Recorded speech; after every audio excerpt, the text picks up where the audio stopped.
बंदी छोड़ सतगुरु रामपाल जी परमेश्वर जी की जय हो।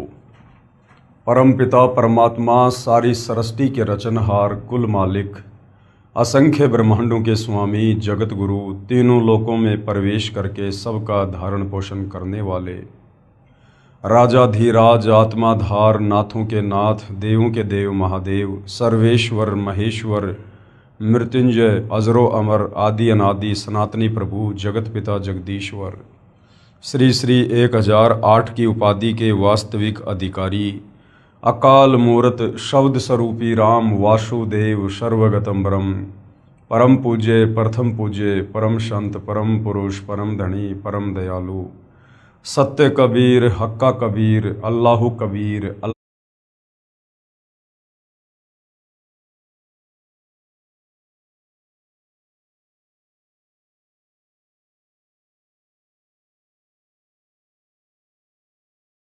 जगत के मुक्तिदाता जगत के जगन्नाथ हारे के सहारे हिंदुओं के राम मुसलमानों के अल्लाह सिखों के वाहिगुरु ईसाइयों के मसीह दया के सागर दयानिधि करुणा के सागर करुणानिधि स्वयंभू परिभू संकट मोचन कष्ट हरण मंगल करण दुख भंजन अविगत कबीर निर्विकार निर्विषम परमात्मा अलय अलेख सतगुरु आदि अनादि सतगुरु असली मर्यादा पुरुषोत्तम असली राम असली कृष्ण असली घनश्याम असली मुरारी राजाओं के राजा महाराजाओं के महाराजा शहंशाहों के शहंशाह सम्राटों के सम्राट भगवानों के भगवान अल्लाहों के अल्लाह प्रभुओं के प्रभु मसीहाओं के मसीह सच्चे वाहिगुरु बाबाओं के बाबा पीरों के पीर सेठों के सेठ जगत सेठ सावड़सा सेठ सर्वगुण संपन्न अनंत कोटि कलाओं के स्वामी अनंत कोटि ब्रह्मांडों के नायक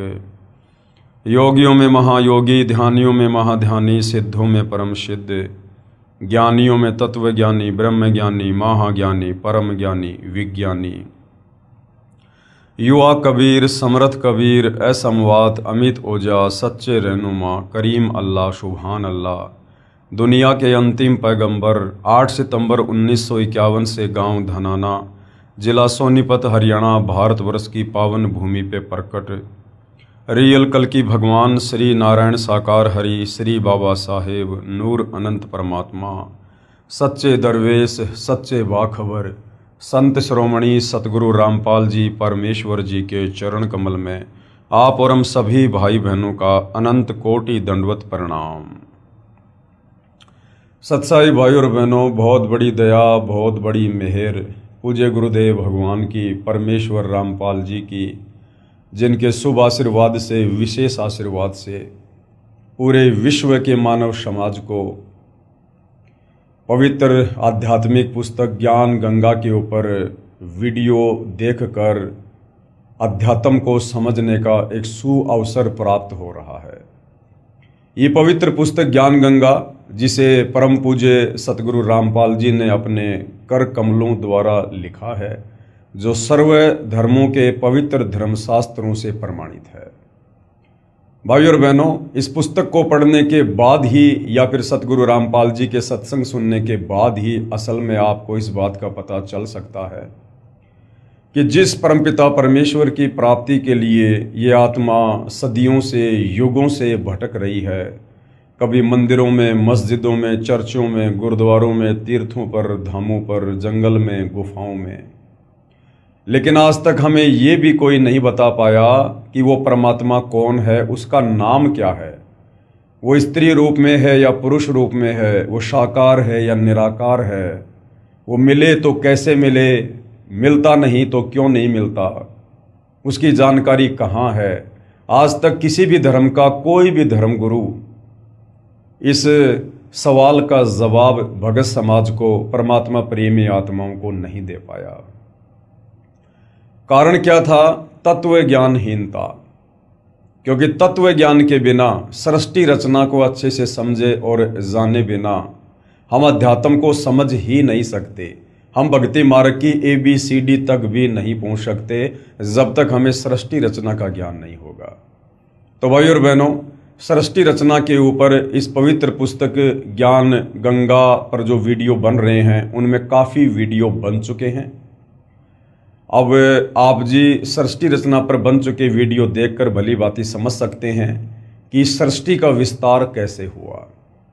ये सूर्य, चंद्रमा, तारे, नक्षत्र, ग्रह, उपग्रह, पिंड, ये ब्रह्मांड, ये उपग्रह, ये किस प्रकार से बने हैं।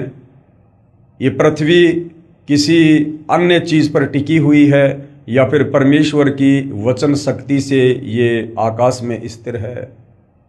आप हर प्रकार से अध्यात्म को जान सकते हैं, समझ सकते हैं, लेकिन उसके लिए आपको सृष्टि रचना को सुनना पड़ेगा।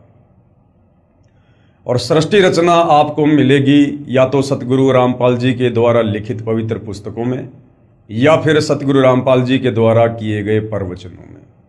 इसके अलावा धरती पर दूसरा कोई विकल्प सृष्टि रचना को जानने का या आध्यात्मिक ज्ञान को जानने का नहीं है। ठीक है, गांव-गांव में, नगर नगर में साधु संत महात्मा पीर पैगंबर बैठे हुए हैं, लेकिन उनके पास में वही 4 बातें हैं जो शास्त्रों के विरुद्ध हैं। तो वहां से आपकी आत्मा को कभी भी अध्यात्म को लेकर संतुष्टि नहीं मिल सकती है। तो भाई और बहनों, आज इस पवित्र पुस्तक ज्ञान गंगा के ऊपर जो वीडियो बनाने की श्रृंखला जारी है, इस श्रृंखला में आज हमारा ये 18वें नंबर का वीडियो है। और अभी तक हमने अध्यात्म के विषय में लगभग बहुत कुछ जान लिया है, पहचान लिया है, समझ लिया है, जितना हमें हमारे आत्मा के कल्याण के लिए ज़रूरी है। तो भाई और बहनों, अब इतना सब कुछ जानने के बाद कि परमात्मा कौन है, कैसा है, कहाँ रहता है, कैसे मिलता है, और सर्व धर्मों के पवित्र धर्मशास्त्र उस परमेश्वर के होने की गवाही दे रहे हैं। अब भाई और बहनों, अध्यात्म से जुड़ने के लिए, भक्ति की शुरुआत के लिए अब हमें आवश्यकता पड़ेगी गुरु की, पूर्ण संत की, जगत गुरु की, तत्वदर्शी संत की।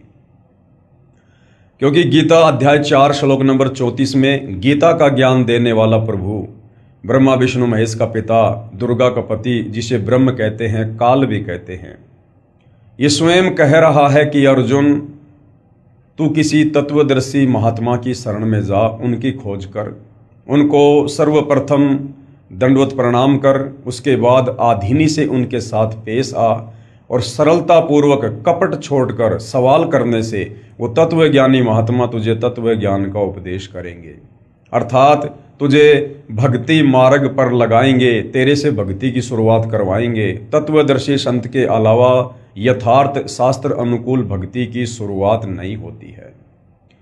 तो भाई और बहनों, अब सबसे बड़ी समस्या आप और हमारे सामने यानी भगत समाज के सामने ये ज्ञान सुनने के बाद, सृष्टि रचना को सुनने के बाद यही आएगी कि भाई पूर्ण संत कौन होता है, पूर्ण संत की क्या पहचान होती है, हम कैसे पहचान करें कि कौन संत सच्चा है।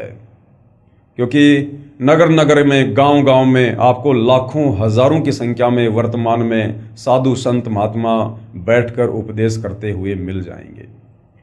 और उन साधु संत महात्माओं की वेशभूषा को देखकर और उनके भक्तों की भीड़ को देखकर आप यही सोचोगे कि बस दुनिया में इनके अलावा और कहीं कोई साधु संत महात्मा नहीं है। लेकिन भाई और बहनों, कबीर परमेश्वर जी की वाणी है कि दिखावे से कोई साधु संत महात्मा नहीं होता है। परमेश्वर कहते हैं कि कंठी माला सुमरणी पहनने से क्या हो, ऊपर ढूंढा साधु का अंतर राख्या कोई। बाहरी दिखावा चाहे किसी ने कैसा भी कर रखा है, लेकिन यदि उसके पास शास्त्र अनुकूल सत भक्ति नहीं है, यदि उसे वास्तव में नाम दीक्षा देने का अधिकार नहीं है, गुरुपद रहकर प्रवचन करने का, कथा सुनाने का अधिकार नहीं है, तो वह पूर्ण संत नहीं है।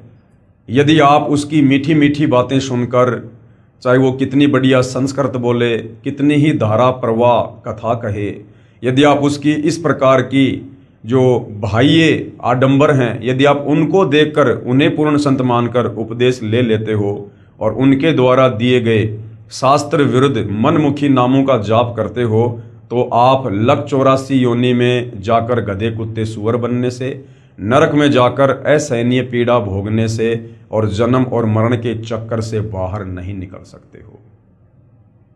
तो भाई और बहनों, वास्तव में पूर्ण संत कौन होता है, पूर्ण संत की क्या पहचान है और पूर्ण संत के क्या लक्षण हैं, ये हमें हमारे आध्यात्मिक सदग्रंथों से ही पता चलेगा।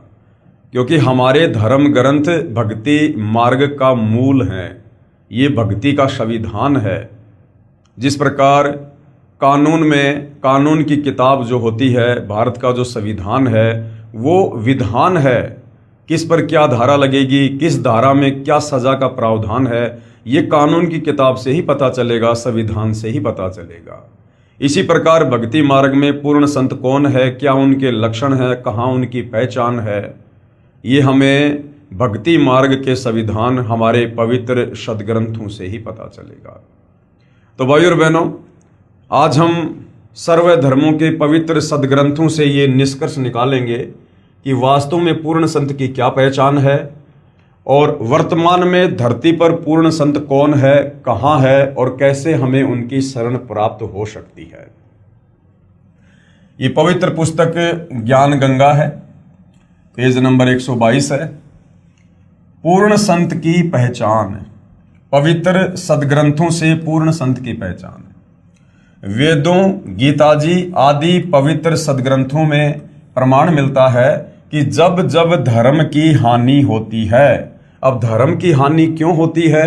शास्त्र विरुद्ध साधना जब हद से ज्यादा बढ़ जाती है, जैसे वर्तमान में बढ़ी हुई है, तो उससे साधक को भक्ति करते करते भी किसी प्रकार का कोई लाभ नहीं मिलता है और अंत में वो साधक नास्तिकता की ओर चल पड़ता है कि भाई धरती पर भगवान नहीं है, जिस कारण से धरती पर अधर्म बढ़ने लगता है और धर्म की हानि होती है। जब जब धर्म की हानि होती है, वह अधर्म की वृद्धि होती है।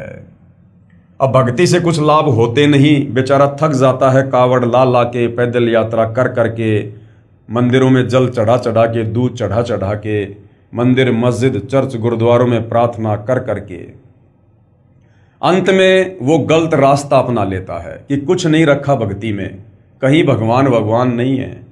फिर वो घटिया कर्म करना शुरू कर देता है 2 पैसे कमाने के लिए।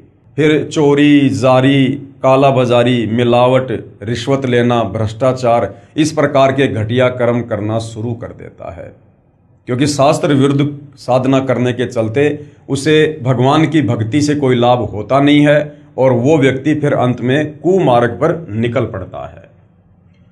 तथा वर्तमान के नकली संत, महंत व गुरुओं द्वारा भक्ति मार्ग के स्वरूप को बिगाड़ दिया गया होता है। जैसे वर्तमान में एकमात्र सतगुरु रामपाल जी के अलावा इस पूरे विश्व में जितने भी धर्म है और उन धर्मों में जितने भी धर्मगुरु हैं, उनके द्वारा पूरे समाज को केवल शास्त्र विरुद्ध साधना ही करवाई जा रही है और शास्त्र विरुद्ध व्याख्या कर करके भक्ति और भगवान की और पूरे समाज को बिगाड़ दिया है। लोग भगवान से कोसों दूर हो चुके हैं और लोगों ने भक्ति से लाभ न होने के चलते गलत रास्ते अपनाने शुरू कर दिए हैं। फिर परमेश्वर स्वयं आकर या अपने परम ज्ञानी संत को भेजकर सच्चे ज्ञान के द्वारा धर्म की पुनः स्थापना करता है। क्या होता है फिर? यदा यदा ही धर्मस्य ग्लानि भवते भारत। फिर वो परमेश्वर स्वयं ही इस पृथ्वी पर अपने सतलोक से चलकर और प्रकट होता है और परमेश्वर यहाँ हमें तत्व ज्ञान से परिचित करवाता है।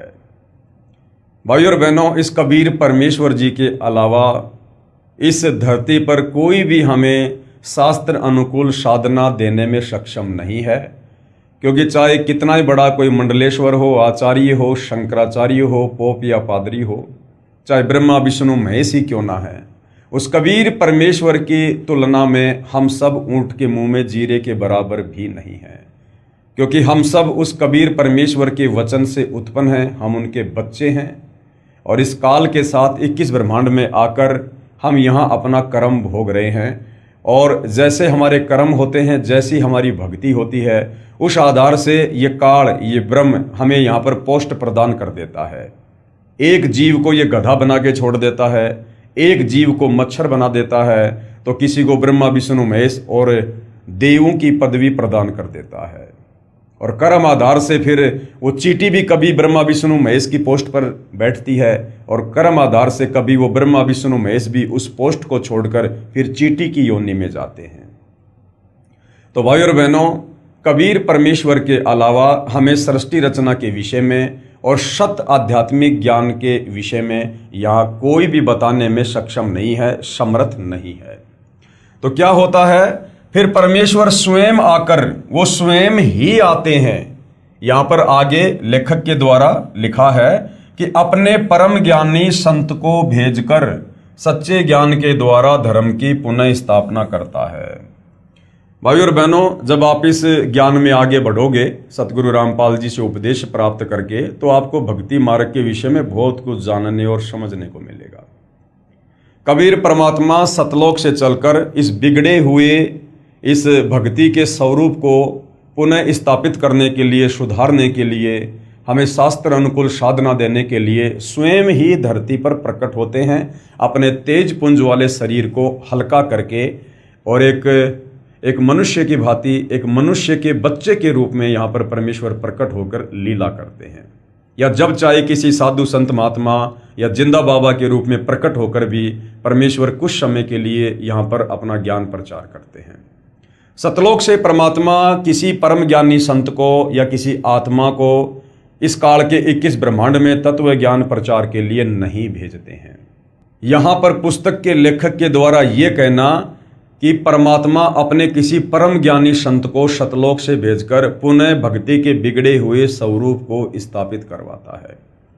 तो भाई और बहनों, आपको बता दें कि सतलोक से परमात्मा कभी भी अपने किसी भी भगत को, किसी भी आत्मा को या किसी भी को संत या परम संत बनाकर इस काल के 21 ब्रह्मांड में तत्व ज्ञान प्रचार के लिए या आत्माओं के आत्म कल्याण के लिए नहीं भेजते हैं, क्योंकि ये परमात्मा स्वयं समर्थ है। ये अनंत कोटि कलाओं का स्वामी है और समर्थ का काम उसी को साजे और करे तो मूर्ख बाजे।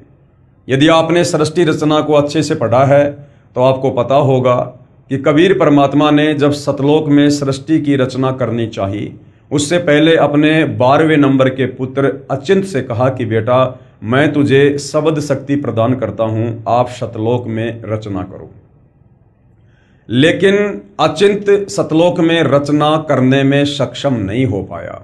उसने अक्षर पुरुष की उत्पत्ति की, अक्षर पुरुष मानसरोवर में जाकर सो गया। वो अचिंत उस अक्षर पुरुष को निंद्रा से भी नहीं जगा पाया। और उसके बाद कबीर परमेश्वर ने कहा कि भाई अचिंत, तुम्हें छोटा सा ट्रेलर दिखाया गया था कि आगे चलकर मेरी किसी भी प्रकार की रचना में, मेरी लीला में तुम बाधा उत्पन्न ना कर सको। तो भाई और बहनों, सोचिए, जब कबीर परमेश्वर ने सृष्टि की शुरुआत में ही अपने बच्चों को साइड में कर दिया, उनको बाउंड कर दिया कि समर्थ का काम समर्थ ही कर सकता है, आप नहीं कर सकते हो। और विचार करने की बात है, वो अचिंत जो परमेश्वर का पुत्र है, वो सतलोक में मानसरोवर में मात्र नींद में सोए हुए अक्षर पुरुष को नहीं जगा पाया। तो सोचिए भाई और बहनों, आप और हम भाई बहन जो युगों युगों से इस काल के 21 ब्रह्मांडों में अज्ञान की निंद्रा में सोए पड़े हैं, भांग के नशे में हम यहाँ पर बेहोश हैं। सोचिए भाई और बहनों, वो सतलोक से भेजा गया कोई संत या परम संत हमें भला कैसे जगा देगा। तो समर्थ का काम समर्थ ही कर सकता है और समर्थ ही करता है। इसलिए कबीर परमात्मा स्वयं ही सतलोक से चलकर इस पृथ्वी पर तत्वदर्शी संत के रूप में प्रकट होकर आगे फिर अपना ज्ञान प्रचार करते हैं। अब भाइयों और बहनों, अगर यहाँ पर यह बात लिखी गई है तो इसका दूसरा पहलू हमें समझने की आवश्यकता है। फिर परमेश्वर स्वयं आकर या अपने परम ज्ञानी संत को भेजकर सच्चे ज्ञान के द्वारा धर्म की पुनः स्थापना करता है। अब परमेश्वर किस प्रकार से अपने परम ज्ञानी संत को यहां पर भेजता है, ये तो क्लियर है कि सतलोक से परमात्मा किसी भी हंस आत्मा को यहां ज्ञान प्रचार के लिए नहीं भेजते हैं, स्वयं ही आते हैं। अब दूसरा तरीका परमेश्वर ये अपनाते हैं कि जब जब परमेश्वर यहां पर प्रकट होते हैं जिंदा बाबा के रूप में, तत्वदर्शी संत के रूप में, उस समय परमेश्वर अपनी विशेष आत्मा को ये ज्ञान समझाते हैं। उस आत्मा को परमेश्वर नाम दीक्षा देते हैं और उसे अपना गवाह बनाने के लिए परमेश्वर उस आत्मा को सतलोक ले जाते हैं, उसे सारी सृष्टि रचना से परिचित करवाते हैं, इस काल के 21 ब्रह्मांडों की सृष्टि रचना से परिचित करवाते हैं और परमेश्वर उस आत्मा का ज्ञान योग खोल देते हैं और फिर उस आत्मा को पुनः शरीर में वापस भेज देते हैं।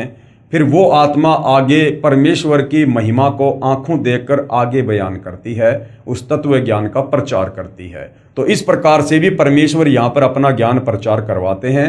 उदाहरण के लिए जैसे आदरणीय धर्मदास जी, आदरणीय गरीबदास जी, आदरणीय नानक जी, आदरणीय मलुकदास जी आदि आदि, जिन्होंने परमेश्वर के ज्ञान से परिचित होकर आंखों सतलोक देखकर उन्होंने यहाँ पर परमेश्वर के ज्ञान का प्रचार प्रसार किया। बाकी सतलोक से परमात्मा स्वयं ही आते हैं, अन्य किसी हंस आत्मा को नहीं भेजते हैं। तो आज इस पृथ्वी पर सतगुरु रामपाल जी जो सन 1994 से अपने यथार्थ 13वें कबीर पंथ का जो है प्रचार प्रसार कर रहे हैं, उस पंथ के माध्यम से परमेश्वर अपने तत्व ज्ञान का प्रचार कर रहे हैं। तो इस समय भाई और बहनों, ये जो कलयुग की बिचली पीढ़ी है, भक्ति का स्वर्णिम समय है, इस समय तो कबीर परमेश्वर जी ने स्वयं ही धरती पर आना था, प्रकट होना था।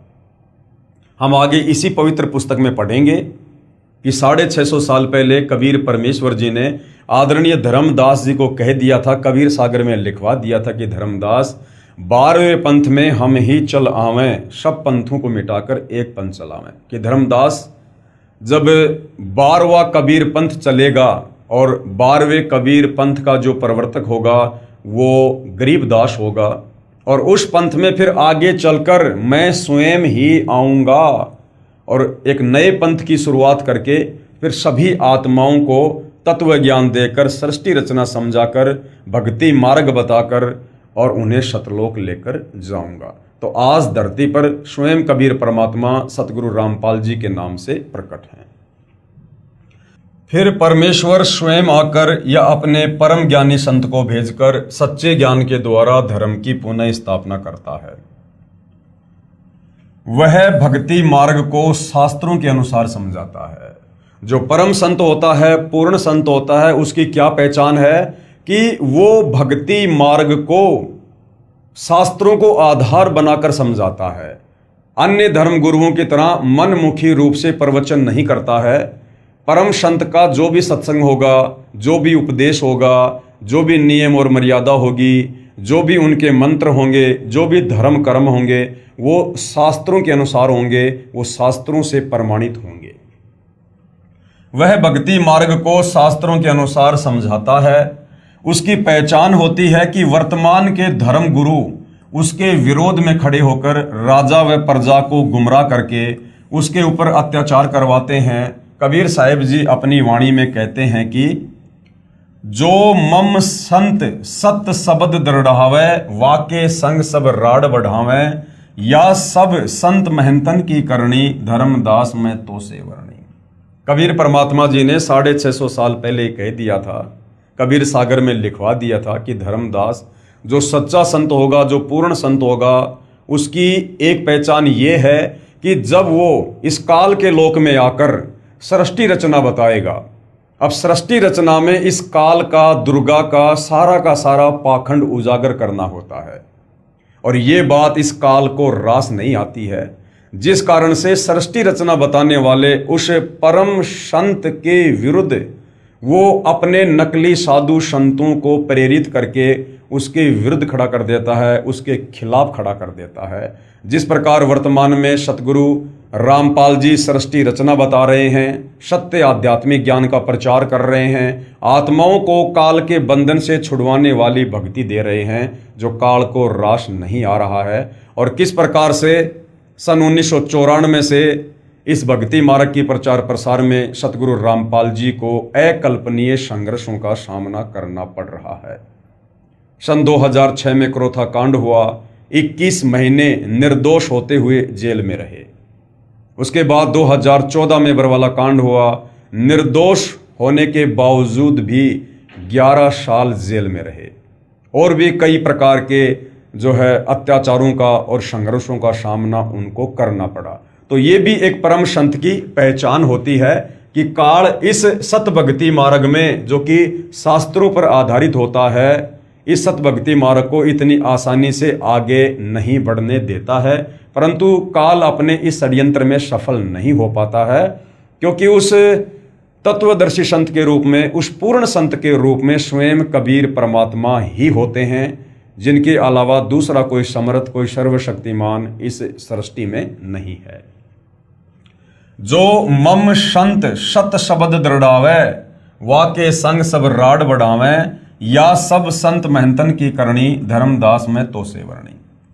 कबीर साहिब अपने प्रिय शिष्य धर्मदास को इस वाणी में यह समझा रहे हैं कि जो मेरा संत सत भक्ति मार्ग को बताएगा, यानी शास्त्र अनुकूल साधना समाज से करवाएगा, उसके साथ सभी संत व महंत झगड़ा करेंगे, ये उसकी पहचान होगी।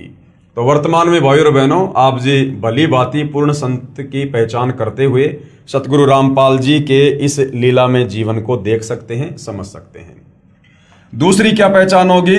दूसरी पहचान, वह संत सभी धर्म ग्रंथों का पूर्ण जानकार होता है। जो तत्वदर्शी संत होगा, जो पूर्ण संत होगा, वो केवल जिस धर्म में प्रकट होता है और सांसारिक दृष्टि में लोगों की नजरों में जन्म लेकर आया हुआ होता है, वो जो भी ज्ञान बताएगा वो ना केवल उस धर्म में प्रकट होने के कारण मात्र उस धर्म के शास्त्रों का ही नहीं, अपितु पूरे विश्व के धर्म शास्त्रों का वो ज्ञाता होगा। आज वर्तमान में सतगुरु रामपाल जी के अलावा ऐसा पूर्ण संत आपको कहीं भी देखने को नहीं मिलेगा। सतगुरु रामपाल जी ने हिंदुओं के चारों वेद, पवित्र गीता जी, 18 पुराण, साथ में हिंदू धर्म में पूर्व में हो चुके नामी गिरामी साधु संत महात्माओं के जो ग्रंथ है, उनसे भी भक्ति मार्ग को सिद्ध किया है। मुसलमान भाइयों की 4 कतेब, तौरात, जबूर, इंजिल, कुरान शरीफ, कुरान मस्जिद और अन्य महापुरुषों की जीवनी जो पैगंबर यानी अवतार के तौर पर आ चुके हैं, उससे सतगुरु रामपाल जी ने निष्कर्ष निकाल के समाज को सत भक्ति बताई है। सिख भाइयों का गुरु ग्रंथ साहिब, इससे भी सतगुरु रामपाल जी ने सृष्टि रचना को, पूर्ण संत की पहचान और भक्ति मार्ग को साबित करके बताया है। साथ ही ईसाइयों की बाइबल से भी परमपिता परमेश्वर ने सृष्टि रचना को और शास्त्र अनुकूल साधना को सिद्ध करके दिखाया है। तो सतगुरु रामपाल जी के अलावा आज इस धरती पर पूरे विश्व के समस्त धर्मों के धर्मशास्त्रों का ज्ञाता आपको कहीं भी नजर नहीं आएगा, क्योंकि पूर्ण संत के अलावा कोई भी साधु संत महात्मा पूरे विश्व की समस्त भाषाओं का ज्ञाता नहीं हो सकता। कोई भी साधु संत महात्मा कबीर परमेश्वर के अलावा सर्वज्ञ नहीं हो सकता है। और आपको जानकर भाइयों और बहनों आश्चर्य होगा, आदरणीय गरीबदास जी जो गांव छुड़ानी, जिला जज्जर, हरियाणा में लगभग 300 वर्ष पहले हुए थे, जिनको सतलोक से चलकर जिंदा बाबा के रूप में कबीर परमेश्वर मिले थे, उनके शरीर से आत्मा को निकालकर सतलोक लेकर गए थे। उन्हें सर्व सृष्टि से परिचित करवाया, सतलोक से परिचित करवाया, काल के 21 ब्रह्मांड से उनको परिचित करवाया, उनका ज्ञान योग खोला और वापस उनकी आत्मा को शरीर में जो है वो प्रवेश किया। उसके बाद आदरणीय गरीबदास जी ने 24,000 वाणियों युक्त सदग्रंथ साहिब की रचना की, जिसको 5वां वेद सूक्ष्म वेद भी कहा जाता है।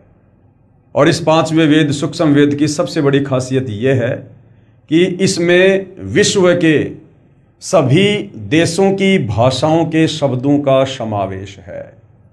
और 300 साल से आदरणीय गरीबदास जी के सदग्रंथ साहिब के ऊपर किसी भी साधु संत महात्मा ने, यहाँ तक कि गरीबदास पंथ के संतों ने भी खुलासा नहीं किया, जो है उसका खोलकर जनता के सामने विश्लेषण नहीं किया। केवल सतगुरु रामपाल जी जो सन 1993 से आदरणीय गरीबदास जी के सदग्रंथ साहिब को खोल कर बता रहे हैं, जिस सदग्रंथ साहिब में लगभग 300 से ज़्यादा देशों की भाषाओं के शब्दों का समावेश है। तो भाइयों और बहनों, ऐसा अद्भुत कारनामा, ऐसा अद्भुत करिश्मा पूर्ण परमेश्वर के अलावा तत्वदर्शी संत के रूप में और कोई भी नहीं कर सकता है। तो दूसरी पहचान है, वह संत सभी धर्म ग्रंथों का पूर्ण जानकार होता है। प्रमाण सतगुरु गरीबदास जी की वाणी में, सतगुरु के लक्षण कहूँ मधुरे बैन विनोद, 4 वेद 6 शास्त्र कहे 18 बोध। आदरणीय गरीबदास जी क्या कहते हैं कि मैं आपको पूर्ण सतगुरु के, पूर्ण संत के लक्षण बताता हूँ। मधुरे बैन विनोद, उसकी भाषा बड़ी प्यार और प्रेम वाली होगी। 4 वेद 6 शास्त्र, वो चारों वेदों का पूर्ण ज्ञाता होगा। 6 शास्त्रों का पूर्ण ज्ञाता होगा और कई 18 बोध और 18 प्रकार का ज्ञान, जैसे चारों वेद ये एक ज्ञान है, 18 पुराण ये एक ज्ञान है, 6 शास्त्र ये एक ज्ञान है। इस प्रकार वह 18 ज्ञान का कंप्लीट जानकार होगा। तो भाई और बहनों, ये लक्षण आपको वर्तमान में परम पूज्य सतगुरु रामपाल जी के अलावा इस विश्व में 21 ब्रह्मांड में कहीं भी देखने और सुनने को नहीं मिलेगा। तो ये भी एक पहचान है कि सतगुरु रामपाल जी वर्तमान में धरती पर पूर्ण संत है, जिनसे उपदेश लेकर हम अपनी आत्मा का कल्याण करवा सकते हैं। सतगुरु गरीबदास जी महाराज अपनी वाणी में पूर्ण संत की पहचान बता रहे हैं कि वह चारों वेदों, 6 शास्त्रों, 18 पुराणों आदि सभी ग्रंथों का पूर्ण जानकार होगा, अर्थात उनका सार निकाल कर बताएगा, निष्कर्ष निकाल कर बताएगा। यजुर्वेद अध्याय 19 मंत्र 25 और 26 में लिखा है कि वेदों के अधूरे वाक्यों अर्थात सांकेतिक शब्दों व 1/4 श्लोकों को पूरा करके विस्तार से बताएगा। वह 3 समय की पूजा बताएगा। आज आप सोशल मीडिया पर देख रहे होंगे कि भाई आने वाला समय विनाशकारी है, युग परिवर्तन का समय है, और लोग बार बार कह रहे हैं कि वही बचेगा जो त्रिकाल संध्या करेगा, जो त्रिकाल संध्या करेगा, जो माधव नाम का जाप करेगा। अब भाई और बहनों, वर्तमान में सतगुरु रामपाल जी के अलावा इस धरती पर किसी के पास त्रिकाल संध्या नहीं है। हाँ, मनमुखी रूप से जो मर्जी 300 में आरती करो, परंतु वास्तविक जो त्रिकाल संध्या है, जो वास्तव में आप और हमारा युग परिवर्तन के समय बचाव करेगी, जिस त्रिकाल संध्या को करने के चलते हमारी आत्मा का कल्याण होगा, वो त्रिकाल संध्या यानी 3 समय की आरती सिर्फ और सिर्फ सतगुरु रामपाल जी के पास है। और सतगुरु रामपाल जी से उपदेश प्राप्त करने के बाद ही आप उस त्रिकाल संध्या का पाठ करके लाभ उठा सकते हो। वह 3 समय की पूजा बताएगा। सुबह पूर्ण परमात्मा की पूजा, जिसको नित्य नियम कहते हैं, हम सभी उपदेश प्राप्त भगत भाई बहन करते हैं। दोपहर को विश्व के देवताओं का सत्कार, दोपहर की आरती हम जो करते हैं उसको असुर निकंदन रमैणी कहते हैं, जिसमें देवी देवताओं का सत्कार है, उनकी स्तुति है। वह संध्या आरती अलग से बताएगा। और शाम के समय हम सभी भगत भाई बहन संध्या आरती करते हैं। सुबह का नित्य नियम, दोपहर की असुर निकंदन रमैणी और शाम की संध्या आरती, यह है त्रिकाल संध्या। अब ये त्रिकाल संध्या कैसे करनी है, क्या है, इसमें क्या क्या वाणियां हैं, ये जब आप सतगुरु रामपाल जी से उपदेश प्राप्त कर लेंगे, उसके बाद आपको त्रिकाल संध्या की एक पुस्तिका दी जाएगी, उससे हमने पाठ करना होता है। दोपहर को विश्व के देवताओं का सत्कार व संध्या आरती अलग से बताएगा। वह जगत का उपकारक संत होगा, यानी वो जगत का भला चाहने वाला, आत्माओं का उद्धारक होगा, जगत का तारणहार होगा। यजुर्वेद अध्याय 19 मंत्र 25, ये श्लोक आप जियों के सामने है, आप जी पढ़ सकते हैं। यहाँ गुरुदेव ने प्रत्येक शब्द का हिंदी के साथ अनुवाद भी किया है। हम सीधा इसके भावार्थ पर चलेंगे कि यह श्लोक क्या कहना चाहता है। भावार्थ: तत्वदर्शी संत वह होता है, पूर्ण संत कौन होता है, जिसको तत्वदर्शी संत भी कहते हैं, जो वेदों के सांकेतिक शब्दों को पूर्ण विस्तार से वर्णन करता है, जिससे पूर्ण परमात्मा की प्राप्ति होती है, वह वेद के जानने वाला कहा जाता है।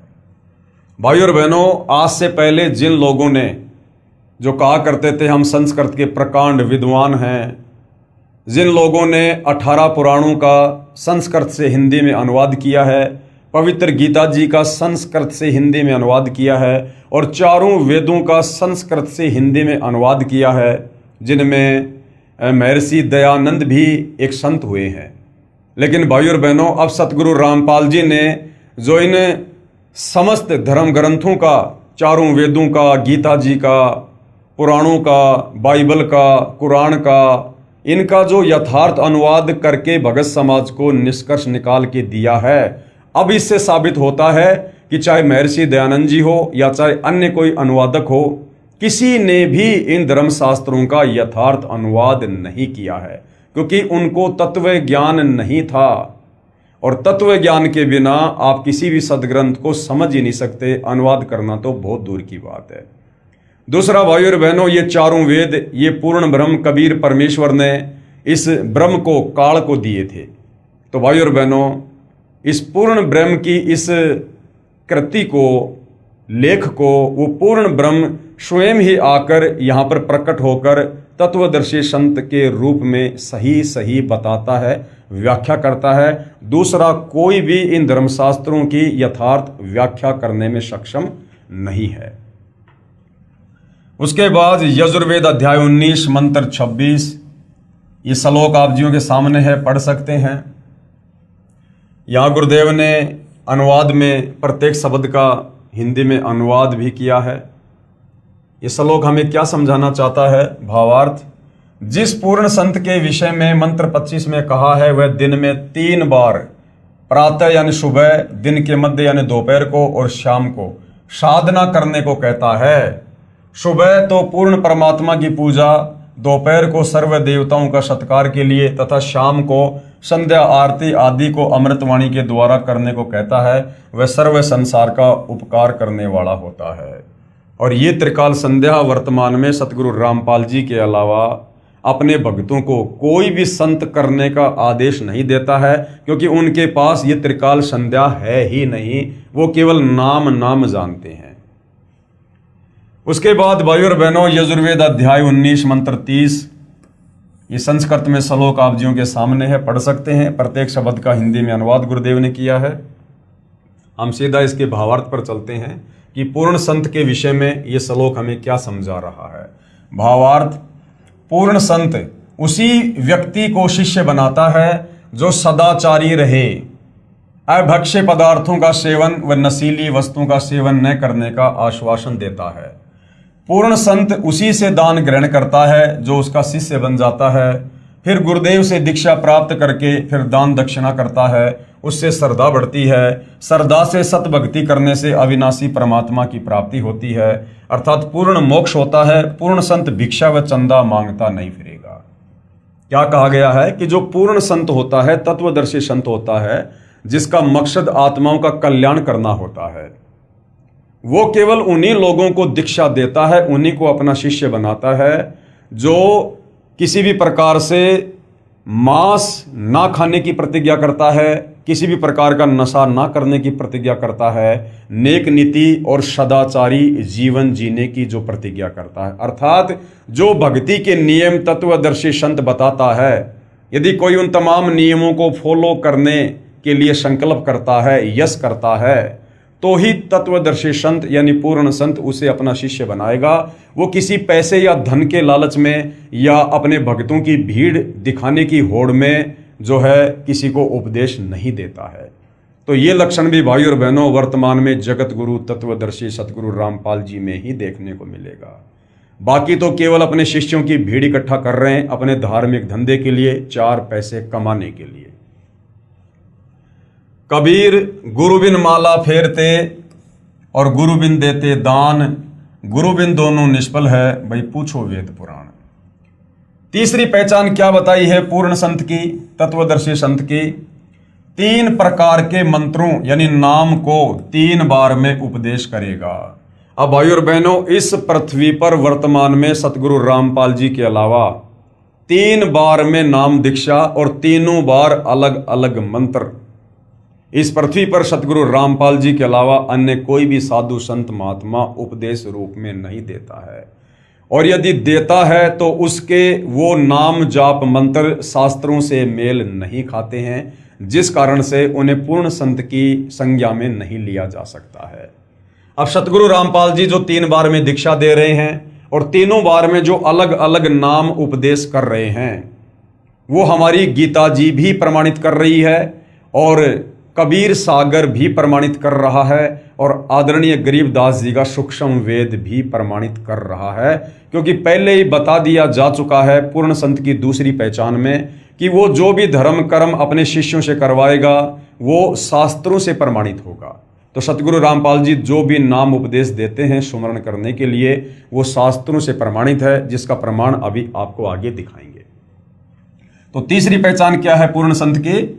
3 प्रकार के मंत्रों यानी नाम को 3 बार में उपदेश करेगा, जिसका वर्णन कबीर सागर ग्रंथ पेज नंबर 265 बोध सागर में मिलता है और गीता जी के अध्याय नंबर 17 श्लोक नंबर 23 में भी मिलता है।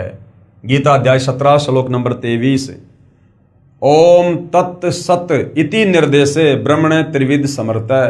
ओम तत् सत, परंतु ये कंप्लीट मंत्र नहीं है। ओम तो सीधा सीधा इस ब्रह्म का, इस काल का है, जो गीता जी अध्याय 8 श्लोक नंबर 13 में ये खुद कह रहा है गीता का ज्ञान देते समय अर्जुन को कि ओम इति एक अक्षर ब्रह्म व्यवहारण माम अनुस्मरण ये पर्याति तजन देहम सयाति परमाम गतम, कि अर्जुन मेरी साधना का, मेरी भक्ति का केवल एक ओम मंत्र है, नथिंग एल्स। और ये जय जय राम, हरे राम, राधे राधे, श्याम मिला दे, सीताराम सीताराम, ओम नमो भागवते वासुदेवाय नमः, ये कोई नाम नहीं है, ये सब मनमुखी मंत्र हैं जिनके जाप करने से साधक का जन्म मरण का रोग, लक 84 योनियों का कष्ट कभी समाप्त नहीं हो सकता है, उसे नरक में जाना ही पड़ेगा। तो गीता जी में जिन 3 नामों का जो जिक्र है अध्याय 17 श्लोक 23, ओम तत् सत, तो ओम तो सीधा सीधा इस काल ब्रह्म का है। उसके बाद जो सत है वो सांकेतिक है भाइयों और बहनों, केवल सत सत जाप नहीं करना होता, वो सांकेतिक है। उसमें 2 मंत्र हैं जो सतगुरु रामपाल जी ही देने के अधिकारी हैं। और ये जो सत है ये उस परब्रह्म का, अक्षर पुरुष का जाप है। सतलोक जाते समय हमने उसके 7 संग ब्रह्मांडों से गुजर कर जाना होता है, इसलिए हमने उसका टैक्स पे करना होता है, जो हम सत जाप करते हैं। उसके बाद सत, ओम तत् सत, तीसरा है वो पूर्ण ब्रह्म का मंत्र है, कबीर परमेश्वर जी की साधना का मंत्र है। उसमें कौन कौन से नाम हैं वो सतगुरु रामपाल जी ही देने के अधिकारी हैं, जिसका वर्णन कबीर सागर ग्रंथ पृष्ठ नंबर 265 बोध सागर में मिलता है और गीता जी के अध्याय नंबर 17 श्लोक नंबर 23 व साम वेद संख्या नंबर 822 में भी मिलता है। कबीर सागर में अमर मूल बोध सागर पेज नंबर 265। देखिए भाइयों और बहनों, ये प्रमाण आप जियों के सामने है। क्या लिखा हुआ है, तब कबीर अस कव्वे लीना ज्ञान भेद सकल कह दीना, धर्मदास मैं कहूं विचारी जेते निभै सब संसारी। प्रथम ही शिष्य होए जो आई, जो प्रथम बार शिष्य बनने के लिए आता है, उपदेश लेने के लिए आता है, ता कह पान देऊं तुम भाई। ये धर्मदास जो पहली बार नाम उपदेश लेने के लिए आता है उसको पान परवाना यानी जो प्रथम मंत्र होता है, जिसमें 7 मंत्र हैं जो वर्तमान में केवल सतगुरु रामपाल जी ही देते हैं, अन्य संतों के पास नहीं है, ना वो अधिकारी हैं। तो जो प्रथम बार नाम उपदेश लेने के लिए आता है उसको पान परवाना दिया जाता है, उसको प्रथम मंत्र दिया जाता है। उसके बाद जब देखूं तुम दृढ़ता ज्ञाना, उसके बाद जब उस भगत में थोड़ी सी वो दृढ़ता देखते हैं कि ये भक्ति सही कर रहा है, इसकी रुचि है, उसके बाद ता कह कहूं शब्द परवाना, उसके बाद उसको शब्द दिया जाता है, फिर उसको सतनाम दिया जाता है जो 2 मंत्र का है। गीता अध्याय 17 श्लोक नंबर 23 में ओम के बाद में जो सत है वो सतनाम है, उसमें 2 मंत्र हैं। उसके बाद सतगुरु रामपाल जी वो 2 मंत्र देते हैं। और तीसरी बार में शब्द माही जब निश्चय आवे, जब उसके सतनाम की भक्ति कमाई को पूर्ण संत देख लेगा कि ये सतनाम की कमाई मर्यादा में रह के कर रहा है और इसकी सतनाम की कमाई पूरी हो चुकी है, उसके बाद उसको तीसरा मंत्र दिया जाता है, ता कहें ज्ञान अगाध सुनावे। उसके बाद उसे वो पूर्ण ब्रह्म का मंत्र जाप दिया जाता है, सार नाम। उसके बाद दोबारा फिर समझाया है कि बालक सम है जाकर ज्ञाना, तासु कहूं वचन परवाना। जो प्रथम बार नाम दीक्षा लेने आता है, जिसको अध्यात्म के विषय में कुछ भी पता नहीं होता है, जो बालक की तरह होता है, उसको वचन परवाना यानी उसको पान परवाना वो प्रथम नाम दिया जाता है, जिसमें 7 मंत्र हैं। जाको सूक्ष्म ज्ञान है भाई, ताको सुमरण देऊं लखाई। उसके बाद जब उसकी दृढ़ता को देखते हैं कि इसकी भक्ति में रुचि बढ़ रही है, फिर उसके बाद उसको सुमरण दिया जाता है, श्वास ऊं श्वास का सुमरण, वो 2 मंत्र का, जिसको सतनाम कहते हैं। तीसरी बार में ज्ञान गम में जाको पुनि होई, सार शब्द जाको कैसोई। उसके बाद में उसको 3 मंत्र का पूर्ण ब्रह्म परमेश्वर का सार नाम दिया जाता है। जाको होए दिव्य ज्ञान प्रवेशा, ताको कहे तत्व ज्ञान उपदेशा। उपरोक्त वाणी से स्पष्ट है कि कड़ीहार गुरु यानी पूर्ण संत 3 स्थिति में सार नाम तक प्रदान करता है। वो 3 स्थिति में अपने भगत को उपदेश देता है। तो भाइयों और बहनों, ये लक्षण वर्तमान में सतगुरु रामपाल जी के अलावा आपको धरती पर 3 बार में अपने भक्तों को नाम उपदेश देने की जो प्रक्रिया है, ये आपको और किसी संत के मार्ग में नहीं मिलेगी। तथा चौथी स्थिति में सार शब्द प्रदान होता है। उसके बाद में जब उसके तीनों मंत्रों की कमाई पूरी हो जाती है, पूर्ण संत देख लेता है, फिर उसे सार शब्द उपलब्ध करवाता है, उसके अंतःकरण में सार शब्द को प्रकट करता है। ये चौथी स्थिति भाइयों और बहनों पूर्ण मोक्ष प्राप्ति की है। और ये सार शब्द ये सतगुरु रामपाल जी के अलावा भूल जाओ कि 21 ब्रह्मांड में किसी के भी पास होगा। और ये सार शब्द कोई 200, 400, 500, 1000 भक्तों को इकट्ठा करके नहीं दिया जाता है। जो उस शब्द के लायक हो जाता है, पूर्ण संत तत्वदर्शी संत उसको गुप्त में ये शब्द देता है, अर्थात ये शब्द जो है वो प्रकट करता है। क्योंकि कबीर सागर में तो ये प्रमाण बाद में देखा था, परंतु उपदेश विधि पहले ही पूज्य दादा गुरुदेव तथा परमेश्वर कबीर साहिब जी ने हमारे पूज्य गुरुदेव को प्रदान कर दी थी। अब ये इस पुस्तक का जो लेखक है, जो भगत है, वो यहां पर लिख रहा है कि सतगुरु रामपाल जी ने तो ये नाम दीक्षा देने की 3 बार की जो प्रक्रिया है, ये बाद में देखी थी। उससे पहले हमारे दादा गुरु जी और कबीर परमात्मा जी दिया करते थे। तो भाइयों और बहनों, ये लेखक के अपने विचार हैं, क्योंकि सतगुरु रामपाल जी स्वयं पूर्ण ब्रह्म परमात्मा है। और ये इस प्रकार से शास्त्रों का सहारा सिर्फ और सिर्फ आप और हमें अध्यात्म को समझाने के लिए ले रहे हैं। ये सारी बातें सतगुरु रामपाल जी, ये सारा ज्ञान, ये सारे मंत्र, सारी भक्ति, चारों वेदों का सहारा लिए बिना, बाइबल, कुरान, पुराण, तौरेत, जबूर, इंजिल, इन सब पुस्तकों का सहारा लिए बिना भी हमें ज्यों का त्यों बता सकते हैं, समझा सकते हैं। सतयुग में कौन सी गीता जी लिखी हुई थी, कौन सी कुरान शरीफ लिखी हुई थी, कौन से 18 पुराण लिखे हुए थे। ये भक्ति विधि, ये मंत्र, ये मर्यादा, सब कुछ कबीर परमात्मा सतयुग में, त्रेता में, द्वापर में अपने भक्तों को दिया करते थे। आज वही कबीर परमात्मा सतगुरु रामपाल जी के नाम से धरती पर प्रकट हैं। परंतु इस कलयुग में आप और हमारी आत्मा इतनी मलिन हो चुकी है, गंदी हो चुकी है, हम जब तक अपनी आंखों से बार बार कोई प्रमाण ना देख लें, हम उसको स्वीकार करने में सक्षम नहीं हैं। इसलिए आप और हमें विश्वास दिलाने के लिए सतगुरु रामपाल जी ने इन धर्मशास्त्रों का सहारा लेना पड़ रहा है। अन्यथा सतगुरु रामपाल जी तो स्वयं सर्व ज्ञान से, क्योंकि ये सर्वज्ञ है, परमात्मा है, ये परिपूर्ण है, इनको किन्हीं पुस्तकों का सहारा लेने की आवश्यकता नहीं है। जिस प्रकार भाइयों और बहनों टीचर होता है, अब टीचर वही होता है जो अपने सिलेबस से पूर्णतया परिचित होता है, लेकिन वो बच्चों के सामने, बच्चों को पढ़ाने के लिए, बच्चों को समझाने के लिए उन पुस्तकों को खोल खोल के समझाता है। वो टीचर अपने लिए नहीं समझता है, अपने लिए नहीं पढ़ता है वो पुस्तकें। वो टीचर तो सर्वज्ञ है, उस टीचर को उस पाठ्यक्रम के विषय में पूरा ज्ञान है, तभी तो वो टीचर बना है। लेकिन वो नादान बच्चे, वो उस सिलेबस से अपरिचित हैं। उन बच्चों को समझाने के लिए टीचर ने बार बार पुस्तक खोलकर उसको पढ़कर समझाना पड़ता है। इसी प्रकार सतगुरु रामपाल जी तो इस कंप्लीट अध्यात्म से पूर्णतया परिचित हैं। इन्हें आवश्यकता नहीं किसी वेद, कुरान, पुराण की। ये तो आप और हम नादान जीवों के लिए, जो अध्यात्म से सदियों से कोसों दूर बैठे हैं, आप और हमारे अंतःकरण में इस सत्य को सत्य बैठाने के लिए और इन्हें जो है आध्यात्मिक पाठ्यक्रम को, इन वेदों को, गीता को, पुराणों को, कुरान को, बाइबल को, तौरेत, जबूर, इंजिल, कुरान शरीफ, कुरान मस्जिद, इन तमाम प्रकार के धार्मिक सदग्रंथों का सहारा लेते हैं।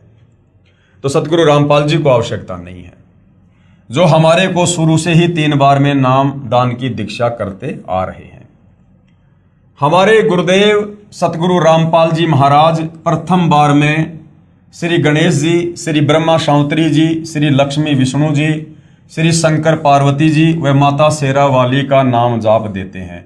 जो प्रथम बार में दीक्षा दी जाती है सतगुरु रामपाल जी के पंथ में, उसमें 7 मंत्र दिए जाते हैं, जिनमें सर्वप्रथम और अंत का जो मंत्र है वो कबीर परमेश्वर जी का है, पूर्ण ब्रह्म का है। और बीच में जो 5 मंत्र हैं वो विशेषकर हिंदू समाज जिसे अपने प्रधान देवी देवता मानते हैं, जो हमारे शरीर में बने उन कमल चक्रों में विद्यमान है, जैसे श्री ब्रह्मा और शांवत्री जी, श्री गणेश जी, श्री विष्णु लक्ष्मी जी, शेरावाली, शंकर और पार्वती। सतगुरु रामपाल जी इन पांचों देवताओं के यथार्थ मंत्र प्रथम नाम दीक्षा में साधक को जो है नामदान के रूप में देते हैं, उपदेश के रूप में देते हैं। अब बहुत सारे भाई बहन कह देते हैं सतगुरु रामपाल जी के सत्संग ना सुन पाने के चलते, उनकी पुस्तकें ना पढ़ पाने के चलते, कि सतगुरु रामपाल जी तो देवी देवताओं की भक्ति छुड़वाते हैं। भाई जब आप सतगुरु रामपाल जी के प्रवचन सुनोगे तब आपको समझ में आएगा कि सतगुरु रामपाल जी देवी देवताओं की भक्ति नहीं छुड़वाते, वरन सतगुरु रामपाल जी तो देवी देवताओं की यथार्थ भक्ति हिंदू समाज से करवा रहे हैं, पूरे विश्व के मानव से करवा रहे हैं। हम केवल इन देवी देवताओं के नाम जानते हैं, शंकर जी, गणेश जी, ब्रह्मा जी, विष्णु जी, और हमारे नादान धर्मगुरु जो तत्व ज्ञान से अपरिचित थे, इन्हें इन देवी देवताओं के मूल मंत्रों का, बीज मंत्रों का ज्ञान नहीं, जिससे ये देवी देवता तुरंत प्रभावित होकर हमें कुछ लाभ दें। तो इन्होंने केवल देवी देवताओं के नाम ही रटवाने शुरू कर दिए। कोई विष्णु जी की भक्ति करवाता था तो उसने मंत्र दे दिया, ओम नमो भागवते वासुदेवाय नमः, या ओम नमः विष्णु देवाय नमः। कोई शंकर जी का पुजारी था, उसने अपने भक्तों को मंत्र देना शुरू कर दिया, ओम नमः शिवाय। कोई गणेश जी का पुजारी था, उसने अपने भक्तों को मंत्र देना शुरू कर दिया, ओम गणेशाय नमः। भाई और बहनों, ये तो इन देवी देवताओं के शरीर के नाम हैं, इनकी पहचान है। इन देवी देवताओं से लाभ लेने के मंत्र अलग हैं। जिस प्रकार आप जी एक कुत्ते को जो आपके पास में बैठा हो उधर मुंह करके आप उसको बार बार कहिए, कुत्ता कुत्ता, ए कुत्ता, इधर आ कुत्ता, वो कुत्ता कान उठाकर भी नहीं सुनेगा, नहीं देखेगा, क्योंकि कुत्ता उसके शरीर का नाम है। लेकिन यदि उस कुत्ते को आपने उस कुत्ते को अपने पास बुलाना है, उसका ध्यान आकर्षित करना है, तो उसका मूल मंत्र अलग है, उसका बीज मंत्र अलग है, जिससे वो प्रभावित होगा। आप धीरे से कह दीजिए, त्योल त्योल, तुरंत कान खड़ा करके देखेगा कि मुझे कौन पुकार रहा है। आप भैंसे को भैंसा भैंसा कहिए, जोटा जोटा कहिए, वो नहीं देखेगा आपकी तरफ।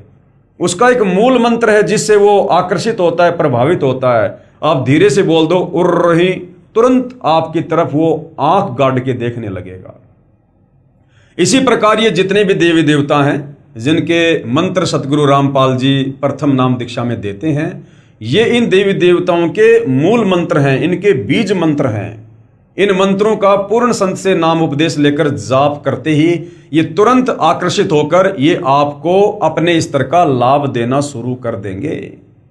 बाकी इनके नाम आप चाहे पूरी जिंदगी जपते रहिए, और जप ही रहे सदियों से हमारे नादान धर्म गुरुओं ने मात्र देवी देवताओं के शरीर के नाम ही तो जपवाए हैं। आज सबकी दुर्गति हुई पड़ी है। इन देवी देवताओं की भक्ति करते करते भी लोग दुखी, परेशान, हॉस्पिटल पे हॉस्पिटल खुल रही हैं। अरे भगवान की भक्ति से तो रोग कम होने चाहिए, यहाँ दिन रात रोग बढ़ते जा रहे हैं, हॉस्पिटल बढ़ते जा रहे हैं, इंसान की दुर्गति होती जा रही है। तो भाई और बहनों, आप और हमें ये नादान धर्मगुरु इन देवी देवताओं की भी सत्य साधना नहीं बता रहे थे, जिस कारण से हमें थोड़ा बहुत लाभ भी प्राप्त नहीं हो पा रहा था। और जो थोड़ा बहुत लाभ हमें मिल रहा है या मिल रहा था, हम तो सोच रहे थे कि हमारी वर्तमान भक्ति से मिल रहा है। नहीं, ये हमारे पूर्व मनुष्य जन्मों की जो भक्ति कमाई थी, जो हमारे अंतःकरण में संचित थी, हमें उससे लाभ मिल रहा था। वर्तमान शास्त्र विरुद्ध साधना से और मनमुखी नामों के जाप से किसी को किसी प्रकार का कोई लाभ नहीं होता है। हाँ, अब यदि आपको सर्वस्व लाभ प्राप्त करने हैं, इन देवी देवताओं से भी आपको सर्व लाभ प्राप्त करने हैं, तो भी आपको सतगुरु रामपाल जी से दीक्षा लेकर और इन देवी देवताओं के यथार्थ मूल मंत्रों का ही जाप करना पड़ेगा, जिनका वास हमारे मानव शरीर में बने चक्रों में होता है। मूल आधार यानी मूल चक्कर में श्री गणेश जी का वास है, शवात चक्कर में ब्रह्मा शांवत्री जी का वास है, नाभि चक्कर में लक्ष्मी विष्णु जी का वास है, हृदय चक्कर में शंकर पार्वती जी का वास है, और कंठ चक्कर में शेरावाली माता का वास है। और इन सब देवी देवताओं के आदि अनादि नाम मंत्र होते हैं, यानी इनके मूल मंत्र अलग हैं, बीज मंत्र अलग हैं, जिनका वर्तमान में गुरुओं को ज्ञान नहीं है। वर्तमान में धरती पर सतगुरु रामपाल जी को छोड़कर किसी भी धर्म के किसी भी बड़े से बड़े धर्म गुरु, मंडलेश्वर, महामंडलेश्वर, आचार्य, शंकराचार्य किसी के पास नहीं है। इन मंत्रों के जाप से ये पांचों चक्र खुल जाते हैं। इन चक्रों के खुलने के बाद मानव भक्ति करने के लायक बनता है। सतगुरु गरीबदास जी अपनी वाणी में प्रमाण देते हैं कि 5 नाम गुज गायत्री आत्म तत्व जगाओ, ओम किलियम हरियम श्रियम सोहम ध्याओ। ये मंत्र हैं उन 5 प्रधान देवी देवताओं के, ये बीज मंत्र हैं। लेकिन आप जी सोचो कि मैं यहीं से इन मंत्रों को उठा लूं और मैं कल से ही ओम किलियम हरियम श्रियम सोहम जाप करने लग जाऊंगा। ये मंत्र कंप्लीट नहीं है। कंप्लीट मंत्र आपको सतगुरु रामपाल जी बताएंगे और उसके बाद इन मंत्रों को किस प्रकार से जाप करना है, इन मंत्रों के जाप करने की विधि क्या है, ये भी आपको सतगुरु रामपाल जी ही बताएंगे। क्योंकि पूर्ण संत से जो अधिकारी होता है उससे उपदेश लिए बिना ये मंत्र अपना वास्तविक काम नहीं करेंगे। भावार्थ 5 नाम जो गुज गायत्री है इनका जाप करके आत्मा को जागृत करो। दूसरी बार में 2 अक्षर का जाप देते हैं। जो पूर्ण संत होता है, तत्वदर्शी संत होता है, वो प्रथम बार में तो ये पान परवाना देगा जो प्रथम दीक्षा है, जिसमें बीच बीच के 5 मंत्र हैं। और दूसरी बार में 2 अक्षर का जाप देते हैं जिसको शतनाम भी कहा जाता है, जिनमें एक तो ओम है और दूसरा तत् जो कि गुप्त है। ये अक्षर पुरुष का है, पर ब्रह्म का मंत्र है। ये केवल उपदेशी को बताया जाता है, जिनको श्वास के साथ जाप किया जाता है। ओम तो सीधा मंत्र है काल का, ब्रह्म का। दूसरा ये जो तत् है ये अक्षर पुरुष का है, जिसके 7 संग ब्रह्मांड है, जो आपने सृष्टि रचना में पढ़ा। परंतु ये तत् कोई मंत्र नहीं है, तन तो एक सांकेतिक शब्द है।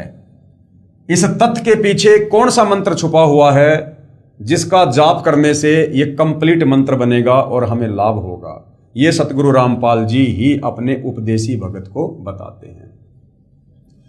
फिर तीसरी बार में सारनाम देते हैं जो कि पूर्ण रूप से गुप्त है। तीसरी बार में जो सारनाम दिया जाता है वो पूर्ण रूप से गुप्त है। वो किसी को सार्वजनिक नहीं बताया जाता, खोलकर नहीं बताया जाता। उपदेशी को ही सतगुरु रामपाल जी बताते हैं जब देख लेते हैं कि ये व्यक्ति तीसरे मंत्र सारनाम के योग्य हो चुका है। अब भाइयों और बहनों, 3 बार में नाम जाप देने का प्रमाण पवित्र गीता जी में कहां लिखा हुआ है, ताकि हमें विश्वास हो और हम पूर्ण संत की पहचान करके तुरंत उनसे नाम उपदेश लेकर अपनी आत्मा का कल्याण करवाने की दिशा में आगे बढ़े।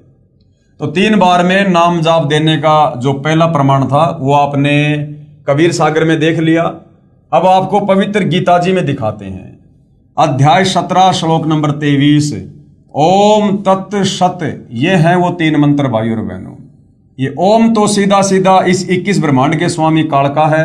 दूसरा जो ये तत् है ये 7 संग ब्रह्मांड के स्वामी अक्षर पुरुष का है। और तीसरा जो सत है ये पूर्ण ब्रह्म परमात्मा कबीर साहिब का है। तो सतगुरु रामपाल जी के अलावा ये मंत्र धरती पर किसी के पास नहीं है और ना कोई देने का अधिकारी है। ओम तो सीधा सीधा इस काल ब्रह्म का है, बाकी ये सांकेतिक हैं। तत् और सत ये संकेतों में है। इनके पीछे कौन कौन से मंत्र हैं वो सतगुरु रामपाल जी ही बताते हैं। तो गीता अध्याय 17 श्लोक 23 क्या बता रहा है 3 बार के नाम जाप के विषय में। ओम तत् सत इति निर्देश ब्रह्मणे त्रिविध समर्थ।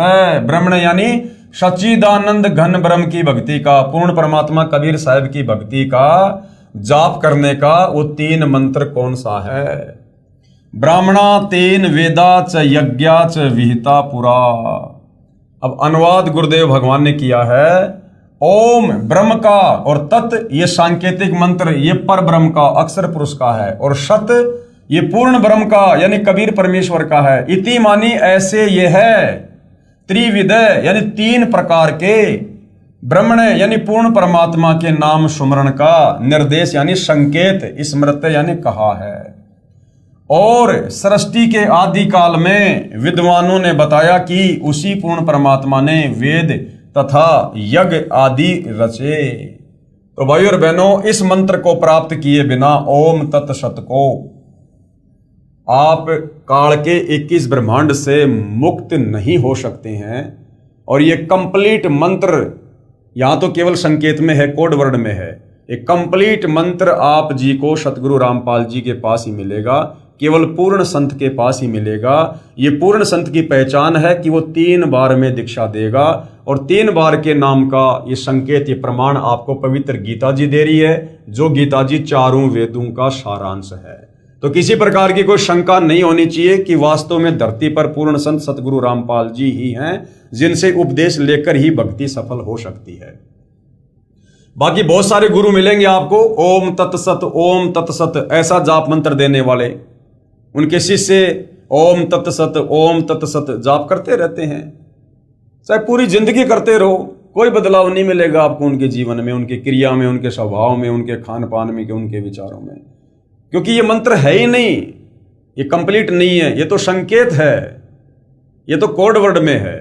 क्योंकि गीता जी चारों वेदों का सार है, गीता जी चारों वेदों का संक्षिप्त रूप है, इसलिए संकेतों में है। और संकेतों को वो तत्वदर्शी संत ही समझा सकता है।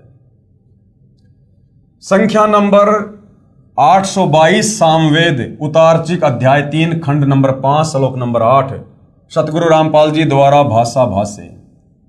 अब यहां पर क्या लिखा हुआ है, ये श्लोक आप जियों के सामने है भाई और बहनों। प्रत्येक शब्द का गुरुदेव ने यहां पर हिंदी में अनुवाद भी किया हुआ है। हम सीधा सीधा इसके भावार्थ पर चलेंगे कि ये श्लोक हमें क्या समझाना चाहता है।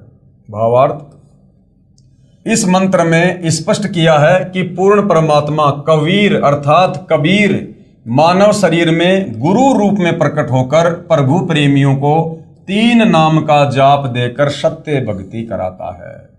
अब देखिएगा भाई और बहनों, यहां पर यह भी क्लियर हो जाएगा कि कबीर परमात्मा स्वयं आते हैं सतलोक से चलकर भक्ति बताने, या किसी परम ज्ञानी संत को भेजते हैं। क्या लिखा है इस मंत्र में, यह स्पष्ट किया है कि पूर्ण परमात्मा कबीर अर्थात कबीर मानव शरीर में एक मनुष्य का चोला धारण करके और गुरु रूप में प्रकट होकर प्रभु प्रेमियों को, यानी परमात्मा चाहने वाली आत्माओं को, जो मंदिर मस्जिद चर्च गुरुद्वारों में भटकते रहते हैं भगवान के लिए, उनको 3 नाम का जाप देकर और सत्य भक्ति कराता है।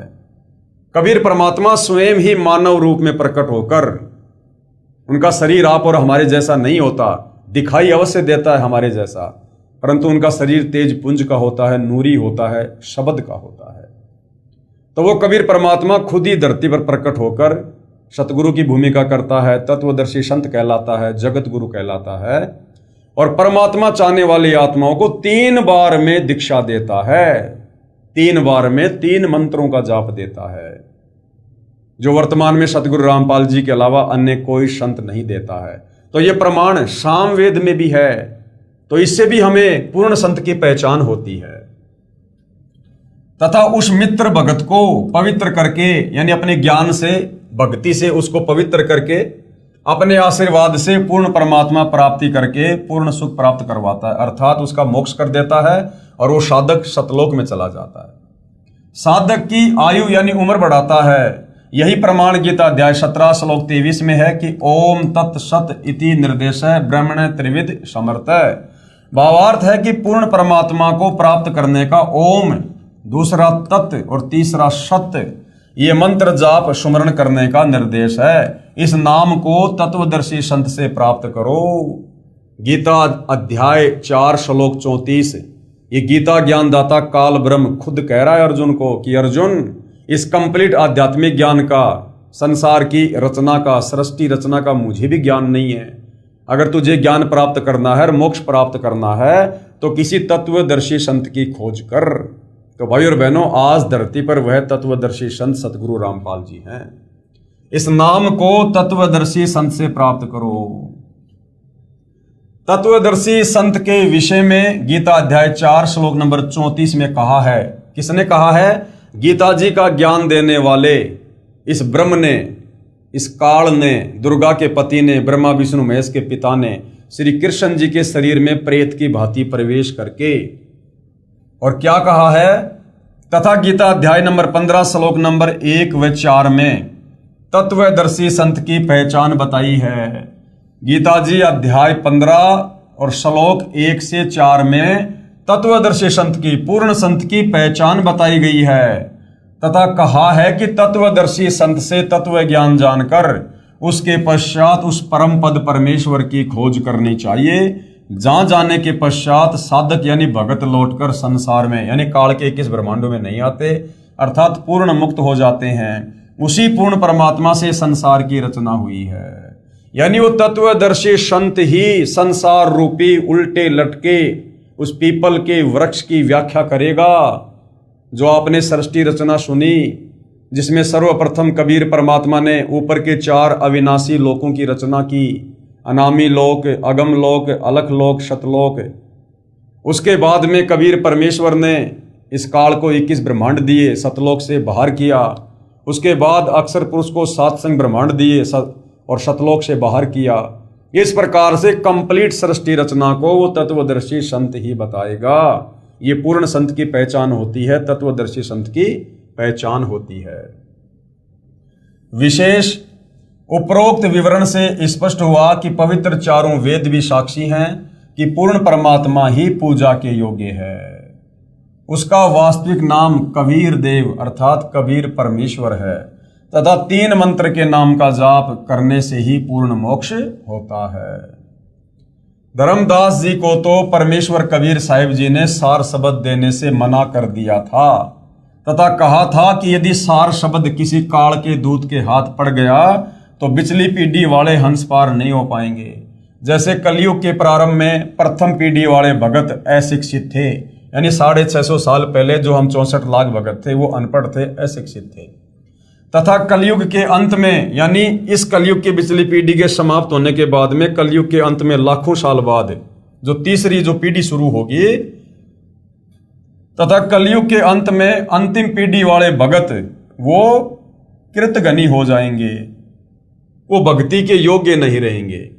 तथा अब वर्तमान में सन 1947 से भारत स्वतंत्र होने के पश्चात बिचली पीढ़ी प्रारंभ हुई है। जिस दिन सतगुरु रामपाल जी इस धरती पर प्रकट हुए 8 सितंबर 1951 को, उस दिन से कलयुग की बिचली पीढ़ी शुरू हुई है और जब तक सतगुरु रामपाल जी रहेंगे ये कलयुग की बिचली पीढ़ी रहेगी। तो क्या कहा जा रहा है, अब वर्तमान में सन 1947 से भारत स्वतंत्र होने के पश्चात बिचली पीढ़ी प्रारंभ हुई है। सन 1951 में सतगुरु रामपाल जी महाराज को भेजा गया है, भेजा नहीं गया, सतगुरु रामपाल जी स्वयं सतलोक से चलकर आए हैं, प्रकट हुए हैं। अब सर्व भगतजन शिक्षित हैं, शास्त्र अपने पास विद्यमान है। अब यह सतमार्ग सत साधना पूरे संसार में फैलेगा तथा नकली गुरु तथा संत महंत छुपते फिरेंगे, क्योंकि भाई और बहनों इस ज्ञान के अलावा आने वाले कुछ ही वर्षों में धरती पर दूसरा ज्ञान नहीं रहेगा। सभी आत्माओं को परमात्मा की चाहत है, बेचारे भटक रहे हैं लेकिन कहीं शास्त्र अनुकूल साधना नहीं मिल रही और किसी प्रकार का आध्यात्मिक लाभ नहीं हो रहा। हर आदमी दुखी है, परेशान है, फिर भी परमात्मा की खोज में लगा हुआ है। अब सतगुरु रामपाल जी ने वो शत आध्यात्मिक ज्ञान दे दिया है, शास्त्र अनुकूल भक्ति दे दी है, सृष्टि रचना खोल के बता दी है, अपने प्रवचनों में सर्व धर्मों के सर्व धर्म शास्त्रों को खोल खोल के दिखा दिया है। और आप और हम सभी शिक्षित हैं, अनपढ़ नहीं हैं। ऊपर से विज्ञान का जमाना, टेक्नोलॉजी है, हर धर्म ग्रंथ को हर भाषा में ट्रांसलेट कर दिया गया है। मोबाइल में गूगल पे जाकर 2 मिनट में किसी भी श्लोक का कोई भी अर्थ हम देख सकते हैं, समझ सकते हैं। तो अब पूरा विश्व इन नकली संतों को छोड़ेगा और सतगुरु रामपाल जी की शास्त्र अनुकूल साधना को अपनाएगा, जिसके चलते ये जितने भी काल प्रेरित साधु संत महात्मा हैं जो केवल भक्ति मार्ग में रोड़ा ही अटकाते हैं, अब ये छुपते फिरेंगे। कहने का मतलब है अब इनके पास कोई भी जो है उपदेश प्राप्त करने के लिए नहीं जाएगा। इसलिए कबीर सागर जीव धर्मबोध बोध सागर पेज नंबर 1937 पर क्या लिखा है, धर्मदास तो ही लाख दुहाई, सार शब्द कहीं बाहर न जाई। सार शब्द बाहर जो परी है, बिचली पीढ़ी हंस नहीं तरी है। 650 साल पहले कबीर परमात्मा जब बनारस के काशी में आए थे, 120 वर्ष उन्होंने लीला में जीवन में लीला करके हमें ज्ञान समझाया। तो धर्मदास जी जो एक अच्छी आत्मा थी, वो कबीर परमेश्वर जी के भगत हुए हैं, उनके परम भगत हुए हैं। और धर्मदास जी के माध्यम से परमात्मा ने कबीर सागर लिखवाया है।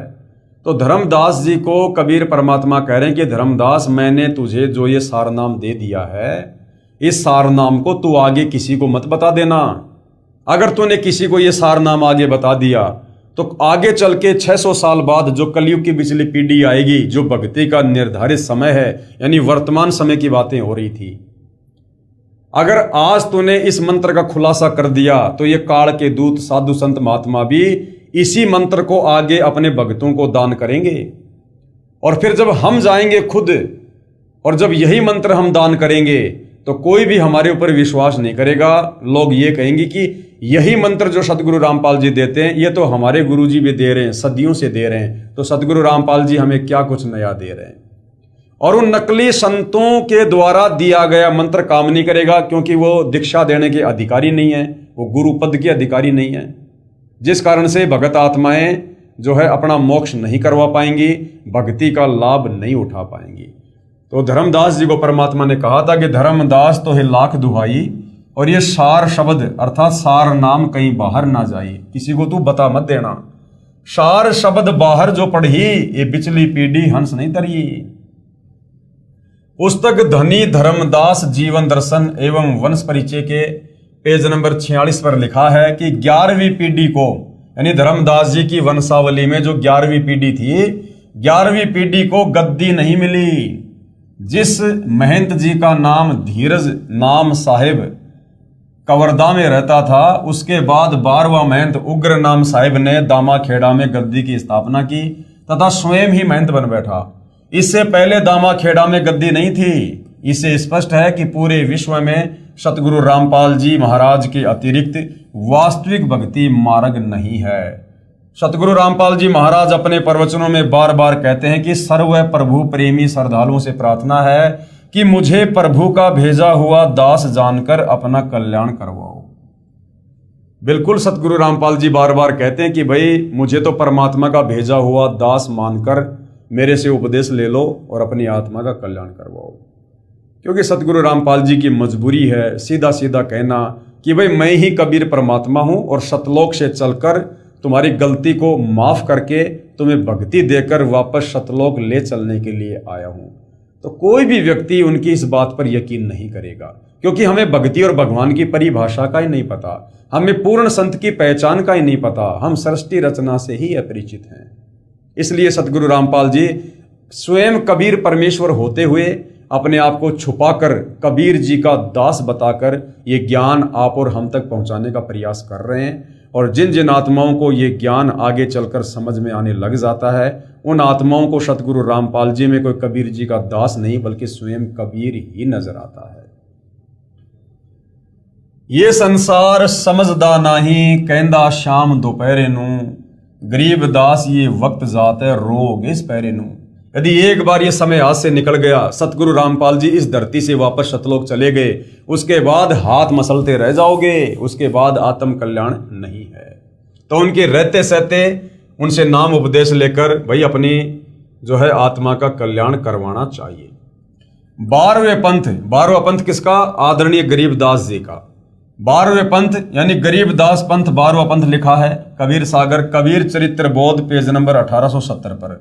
इसके विषय में कबीर सागर कबीर वाणी पेज नंबर 136-137 पर वाणी लिखी है कि अब आपको पता चलेगा कि सतगुरु रामपाल जी कौन है वर्तमान में, स्वयं कबीर जी हैं या कबीर जी के द्वारा भेजे गए दास हैं। संवत 1775 होई ता दिन प्रेम प्रकटे जग सोई, यानी ये आदरणीय गरीबदास जी के विषय में है कि सन 1775 में आदरणीय गरीबदास जी का इस धरती पर प्राकाट्य होगा। और साखी हमारी लिए जीव समझावे असंख्य जन्म ठोर नहीं पावे। और गरीबदास जी इस 12वें पंथ की शुरुआत करेंगे, 12वें पंथ के गुरु होंगे।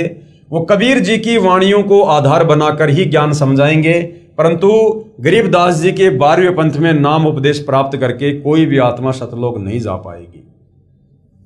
12वें पंथ प्रकट है वाणी शब्द हमारे की निर्णय ठानी, अस्थिर घर का मर्म न पावे ये 12 पंथ हमी को ध्यावे।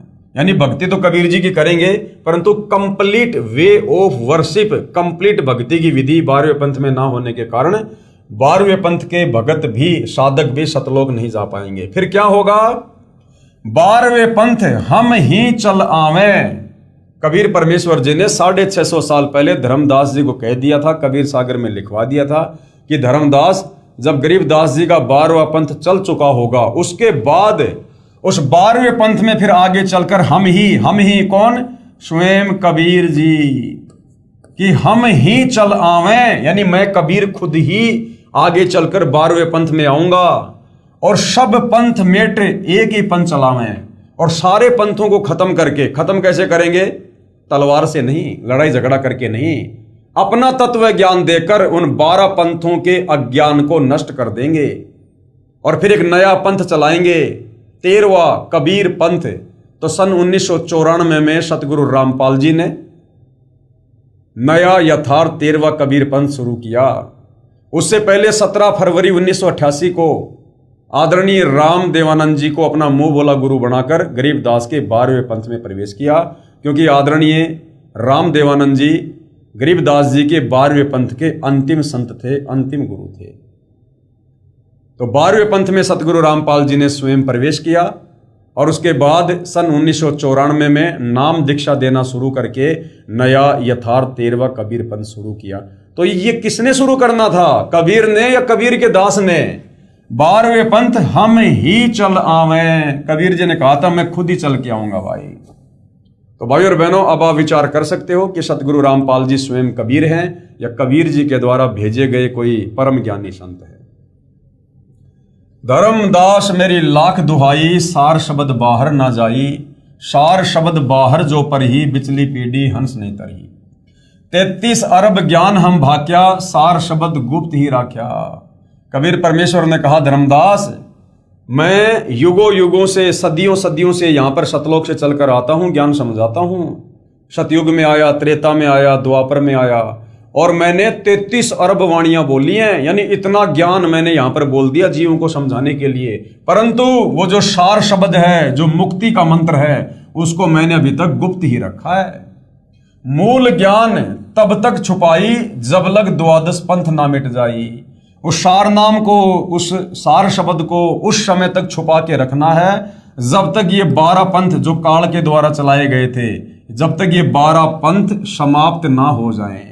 तो भाई और बहनों, अब ये सारे पंथ समाप्त हो चुके हैं। सतगुरु रामपाल जी के तत्व ज्ञान ने इन सब की मिट्टी पलीत कर दी है। ये जबरदस्ती जो है इन गद्दियों पर बैठे हुए हैं और ये ज्यादा समय चलने वाला काम नहीं है। 2030 या 32 तक ये पूरी तरह से बिल्कुल सफाया हो जाएगा इन काल के दूतों का और इन काल के पंथों का। यहां पर साहिब कबीर जी अपने शिष्य धर्मदास जी को समझाते हैं कि संवत 1775 में मेरे ज्ञान का प्रचार होगा, जो 12वां पंथ होगा। 12वें पंथ में हमारी वाणी प्रकट होगी, लेकिन सही भक्ति मार्ग नहीं होगा। फिर क्या होगा? फिर 12वें पंथ में हम ही चलकर आएंगे, यानी हम कबीर स्वयं ही चलकर आएंगे। 650 साल पहले कबीर जी ने धर्मदास जी को कह दिया था। तो भाई कबीर परमात्मा है और परमात्मा का वचन कभी झूठा नहीं हो सकता। और सभी पंथ मिटाकर केवल एक पंथ चलाएंगे। लेकिन धर्मदास, तुझे लाख सौगंध है कि ये सार शब्द किसी कुपात्र को मत दे देना, नहीं तो बिचली पीढ़ी के हंस यानी भगत पार नहीं हो सकेंगे। इसलिए जब तक 12 पंथ मिटाकर एक पंथ नहीं चलेगा, तब तक मैं ये मूल ज्ञान छिपा के रखूंगा। संत गरीबदास जी महाराज की वाणी में नाम का महत्व। नाम अभय पद ऊंचा, संतो नाम अभय पद ऊंचा, राम दुहाई साच कह तू सतगुरु से पूछा। कहे कबीर पुरुष बरियाम, गरीबदास एक नौका नाम। जिस प्रकार समुद्र से नौका पार करती है, उसी प्रकार इस काल के समुद्र से, भवसागर से हमें नाम रूपी नौका ही जो सतगुरु से उपदेश प्राप्त करके लेंगे, उसी से हम पार होंगे, यानी मोक्ष होगा। नाम निरंजन नीका, संतो नाम निरंजन नीका, तीर्थ व्रत थोतरे लागे, जब तब संजम फीका। गज तूरक पाल की अर्था, नाम बिना सब दान व्यर्था। कबीर नाम गहे सो संत सुजाना, नाम बिना जग उर्जाना। ताही ना जाने ये संसारा, नाम बिना सब जम के चारा। उस वास्तविक सार नाम सार शब्द के बिना सब यहां पर काल की खुराक ही बनकर रहेंगे। संत नानक जी की वाणी में नाम का महत्व। नानक नाम चढ़दी कला, तेरे भाणे सरबत दा भला। नानक दुखिया सब संसार, सुखिया सोए नाम आधार। जाप ताप ज्ञान सब ध्यान, सठ शास्त्र सिमृत व्याख्यान। जोग अभ्यास कर्म धर्म सब क्रिया, सकल त्यागवन मध्य फ्रिया। अनेक प्रकार किए बहु यतना, दान पुण्य होमे बहु रत्ना। शीश कटाए होमे कर राती, व्रत नेम करे बहु भांति। नहीं तुल्ले राम नाम विचार, नानक गुरुमुख नाम जपिए एक बार। परम पूजे कबीर साहिब कबीर देव की अमृतवाणी में नाम की महिमा। संतो शब्दई शब्द बखाना। हम इसका जो सरलार्थ है वो आगे पढ़ेंगे, पहले क्या वाणी है उसको हम पढ़ते हैं। संतो शब्दई शब्द बखाना, यानी सब संतों ने नाम की महिमा गाई है। शब्द फांस फंसा, सब कोई शब्द नहीं पहचाना। लेकिन झूठे शब्दों के चक्कर में ओम नमः भागवते वासुदेवाय नमः, जय जय राम हरे राम, राधे राधे श्याम मिला दे, ओम नमः शिवाय, इन झूठे नाम जाप के चक्कर में पूरा संसार उलझा हुआ है। कोई शब्द नहीं पहचाना। वो वास्तव में शब्द, वो मंत्र, वो गीता अध्याय 17 श्लोक 23 का ओम तत्सत, वो वास्तविक मंत्र आज तक कोई नहीं समझ पाया, कोई प्राप्त नहीं कर पाया, और उसके बिना मुक्ति नहीं हो सकती। और वो मंत्र अब वर्तमान में कंप्लीट सतगुरु रामपाल जी से उपदेश प्राप्त करके ही आप जी ले सकते हो, लाभ उठा सकते हो। प्रथम ही ब्रह्म स्वयं इच्छा ते पांचों शब्द उचारा, सोहम निरंजन निरंकार शक्ति और ओंकारा। पांचों तत्व प्रकृति तीनों गुण उपजाया, लोक दीप चारों खान 84 लख बनाया। इस सृष्टि रचना में सब कुछ आप जियों को बता दिया गया है कि किस प्रकार से ये पांचों तत्व इस काल में कूर्म के मुकुट से प्राप्त किए, और 5 तत्व से इसने किस ब्रह्मांड में अपनी रचना की। और ये प्रकृति यानी इसकी पत्नी है दुर्गा, और तीनों गुण उपजाया, यानी इस प्रकृति से इस काल ने शारीरिक संबंध बना के पति पत्नी व्यवहार करके तीनों गुण उपजाया। ये ब्रह्मा विष्णु महेश एक एक गुण से युक्त हैं। रजगुण ब्रह्मा, सतगुण विष्णु, तमगुण शंकर। लोक दीप चारों खान 84 लख बनाया, शब्दई काल कलंदर कहिए शब्दई भरम भुलाया। 5 शब्द की आस में सर्वस्व मूल गवाया। इस काल के जो 5 नाम है, इन 5 नामों को जाप करके इंसान कभी भी यहां से मुक्त नहीं हो सकता। शब्दई ब्रह्म प्रकाश मेट के बैठे मुंदे द्वारा, और शब्दई निर्गुण शब्दई सरगुण शब्दई वेद पुकारा। शुद्ध ब्रह्म काया के भीतर बैठ करे स्थाना, ज्ञानी योगी पंडित और सिद्ध शब्द में उलझाना। 5 ही शब्द 5 हैं, मुद्रा काया बीच ठिकाना। जो जिह संक आराधन करता, सोती ही करत बखाना। शब्द निरंजन चांचरी मुर्दा है, नैनन के माही। ताको जाने गोरख योगी, महातेज तप माही। शब्द ओंकार भूंचरी मुद्रा, त्रिकुटी है अस्ताना। व्यास देव ताही पहचाना, चांद सूर्य तिही जाना। सोहम शब्द अगोचरी मुद्रा, भवर गुफा स्थाना। सुखदेव मुनि ताही पहचाना, सुन अनहद को काना। शब्द ररंकार खेचरी मुर्दा, 10वें द्वार ठिकाना। ब्रह्मा विष्णु महेश आदि लो ररंकार पहचाना। शक्ति शब्द ध्यान उन्मनी मुद्रा, बसे आकाश स्नेही। झिलमिल झिलमिल जोत दिखावे, जाने जनक विदेही। 5 शब्द 5 हैं, मुद्रा सो निश्चय कर जाना। आगे पुरुष पुराण नी अक्षर, तिनकी खबर न जाना। 9 नाथ 84 सिद्ध, लो 5 शब्द में अटके। और मुद्रा साध रहे गट भीतर, फिर औंधे मुंह लटके। 5 शब्द 5 हैं मुद्रा, लोक दीप यमजाला। कहे कबीर अक्षर के आगे, नी अक्षर का उजियाला। अब क्या बताया गुरुदेव ने, इस काल के जो 5 मंत्र हैं, इन 5 मंत्रों को किन किन संतों ने महापुरुषों ने जपा, और इन 5 मंत्रों को जपने के बावजूद भी तत्वदर्शी संत के अभाव में, कंप्लीट भक्ति के कोर्स के अभाव में वो काल के ही जाल में रहे। जैसा कि इस शब्द संतों शब्दई शब्द बखाना, इसमें लिखा है कि सभी संत जन शब्द यानी नाम की महिमा सुनाते हैं। पूर्ण ब्रह्म कबीर साहिब जी ने बताया है कि शब्द सत्य पुरुष का भी है, जो कि सत्य पुरुष का प्रतीक है। वह ज्योति निरंजन काल का प्रतीक भी शब्द ही है। जैसे शब्द ज्योति निरंजन, जब कबीर परमात्मा ने इसको अंडे से उत्पन्न किया तो इसका क्या नाम रखा था? ज्योति निरंजन। तो ये ज्योति निरंजन इस काल का शब्द है। जैसे शब्द ज्योति निरंजन यह चांचरी मुद्रा को प्राप्त करवाता है, इसको गोरख योगी ने बहुत अधिक तप करके प्राप्त किया, जो कि आम साधारण व्यक्ति के बस की बात नहीं है, लेकिन वो भी पार नहीं हो पाया। वो गोरख भी 650 साल पहले कबीर परमात्मा की शरण में आया, फिर कबीर परमेश्वर ने उसको 2 अक्षर का शतनाम दिया, तब जाकर कहीं उसका रास्ता निकला आत्म कल्याण का। और फिर गोरखनाथ काल तक ही साधना करके सिद्ध बन गए, मुक्त नहीं हो पाए। जब कबीर साहिब ने शतनाम तथा सारनाम दिया, तब काल से छुटकारा गोरखनाथ जी का हुआ। काल से छुटकारे का मतलब है अभी उसका पूर्ण मोक्ष नहीं हुआ है, फिर से परमात्मा उसको मनुष्य जन्म देगा और कभी अपनी शरण में लेगा। क्योंकि गोरखनाथ जी 650 साल पहले कबीर परमेश्वर जी की शरण में आए थे। और जब आप सतगुरु रामपाल जी के सत्संग सुनेंगे तो आपको पता चलेगा कि गोरखनाथ जी भी उन 64 लाख भक्तों में ही थे, और 64 के 64 लाख भगत उस समय फैल हो गए थे। किसी का भी आत्म कल्याण नहीं हुआ, क्योंकि आत्म कल्याण करने का ठीक का समय वर्तमान कलयुग की पिछली पीढ़ी है। इसलिए ज्योति निरंजन नाम का जाप करने वाले काल जाल से नहीं बच सकते, अर्थात सतलोक नहीं जा सकते। उसके बाद एक शब्द है ओंकार, यानी ओम, जो इस काल का जाप है। ओंकार का जाप करने से भूंचरी मुद्रा की स्थिति में साधक आ जाता है, जो कि वेद व्यास ने साधना की और काल जाल में ही रहा। उसके बाद में ये जो अकेला सोहम नाम है, इसको जाप करने से भी मुक्ति नहीं है। सोहम नाम के जाप से अगोचरी मुद्रा की स्थिति हो जाती है और काल के लोक में बनी भंवर गुफा में पहुंच जाते हैं, जिसकी साधना सुखदेव ऋषि ने की और केवल श्री विष्णु जी के लोक में बने स्वर्ग तक पहुंचा। उसके बाद में दूसरा शब्द है ररंकार। ये खैचरी मुद्रा 10वें द्वार सुषुम्ना तक पहुंच जाते हैं। ब्रह्मा विष्णु महेश तीनों ने ररंकार को ही सत्य मानकर काल के जाल में उलझे रहे।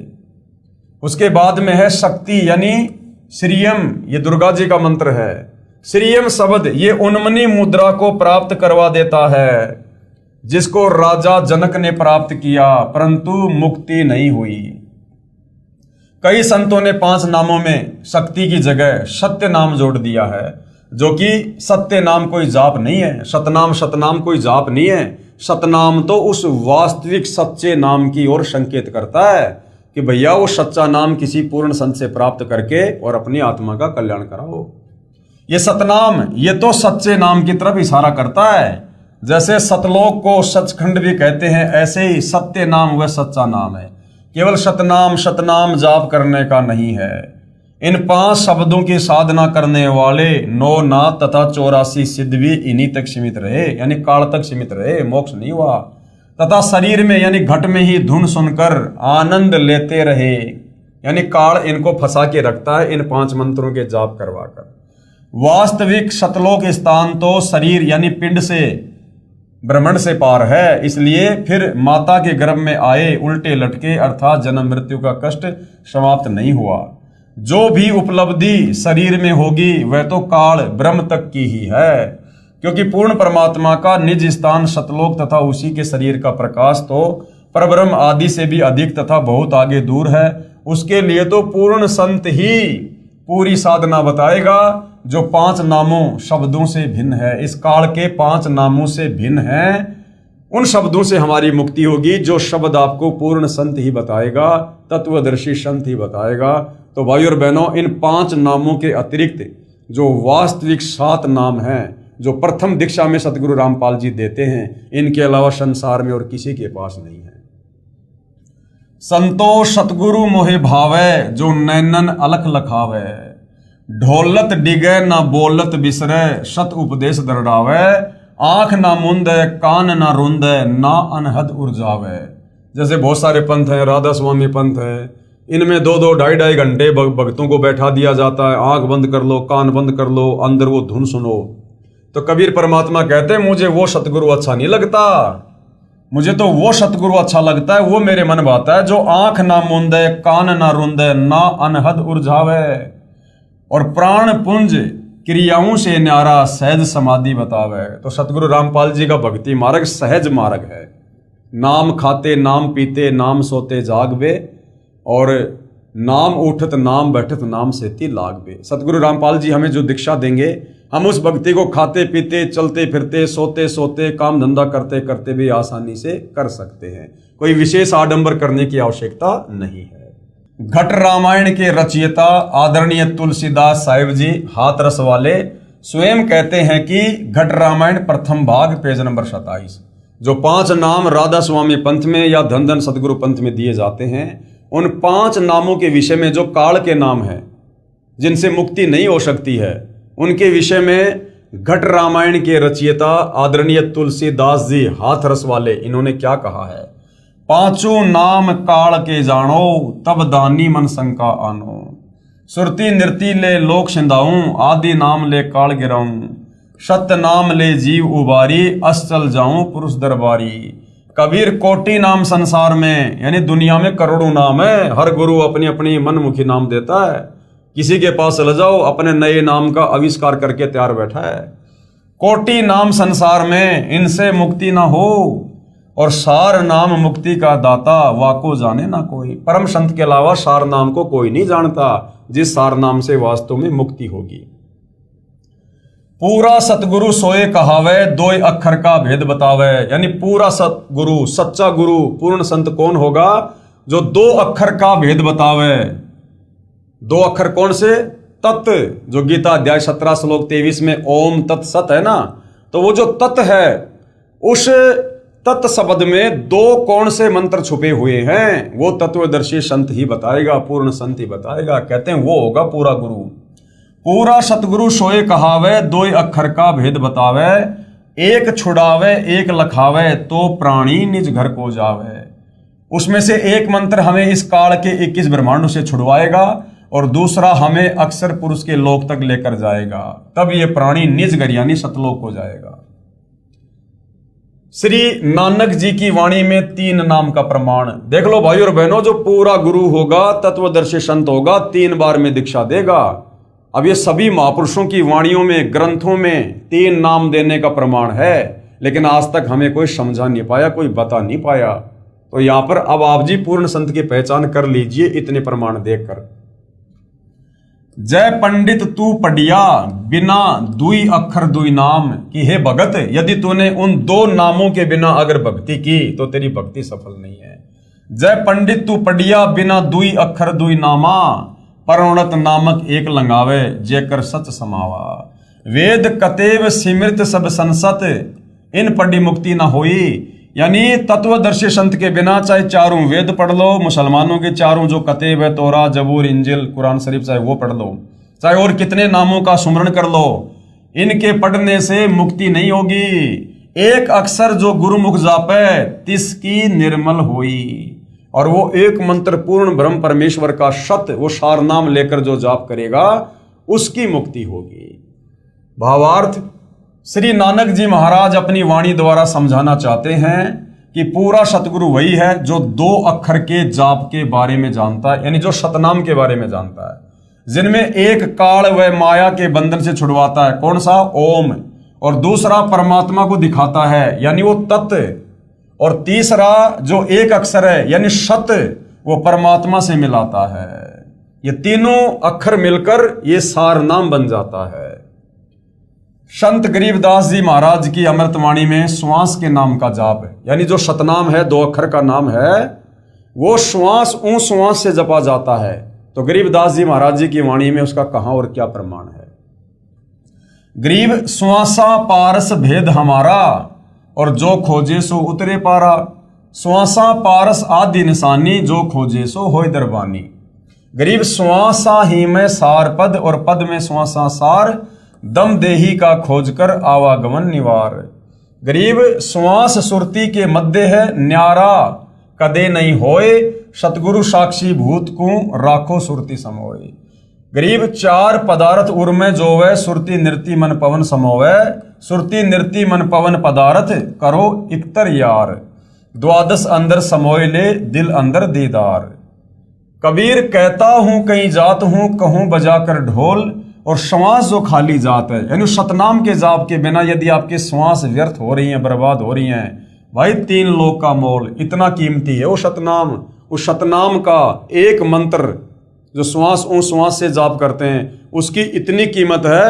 ये जो 3 लोक हैं, स्वर्गलोक, पाताल लोक, पृथ्वी लोक, इन तीनों लोकों से भी ज्यादा कीमत उस सतनाम के एक बार श्वास ऊं श्वास से जाप करने की है।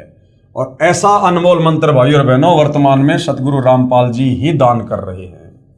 कबीर माला श्वास ऊं श्वास की फेरेंगे निजदास, यानी जो सतनाम का लगातार जाप करेगा 84 भर में नहीं, इस काल के 21 ब्रह्मांड में लग 84 योनियों में नहीं भरमेगा।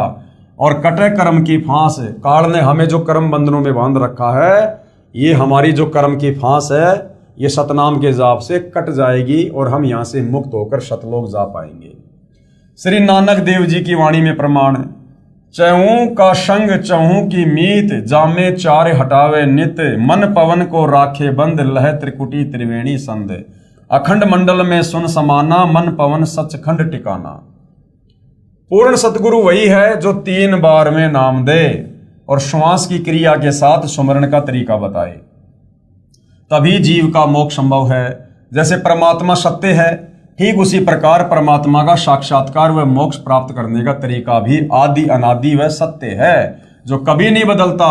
गरीबदास जी महाराज अपनी वाणी में क्या कहते हैं, भक्ति बीज पलटे नहीं, युग चाही असंख्य, साई सिर पर राखियो 84 नहीं संख, गीसा आए एको देश से, उतरे एको घाट, समझों का मार्ग एक है और मूर्ख 12 बाट। कबीर भक्ति बीज पलटे नहीं, आन पड़े बहुझोल, जय कंचन बिष्टा पड़े, घटे न ताका मोल। क्या कह रहे हैं गुरुदेव, बहुत से महापुरुष सच्चे नामों के बारे में नहीं जानते, वे मनमुखी नाम देते हैं जिससे न सुख होता है और न ही मुक्ति होती है। कोई कहता है तप हवन यज्ञ आदि करो, वे कुछ महापुरुष आंख कान और मुंह बंद करके अंदर ध्यान लगाने की बात कहते हैं, जो कि यह उनकी मनमुखी साधना है, शास्त्रों के विरुद्ध है। गीता अध्याय 16 श्लोक नंबर 23 के अनुसार ये शास्त्र विधि को त्याग कर किया जाने वाला मनमाना आचरण है, जिससे ना कोई सुख होता, ना कोई सिद्धि होती और ना मुक्ति होती। जबकि कबीर साहिब, संत गरीबदास जी महाराज, श्री नानक देव जी आदि परम संतों ने सारी क्रियाओं को मना करके केवल एक नाम जाप करने को ही कहा है। एक नास्त्रदमस नामक भविष्य वक्ता था, जिसकी सर्व भविष्यवाणियां सत्य हो रही हैं, जो लगभग 400 वर्ष पहले लिखी व बोली गई थी।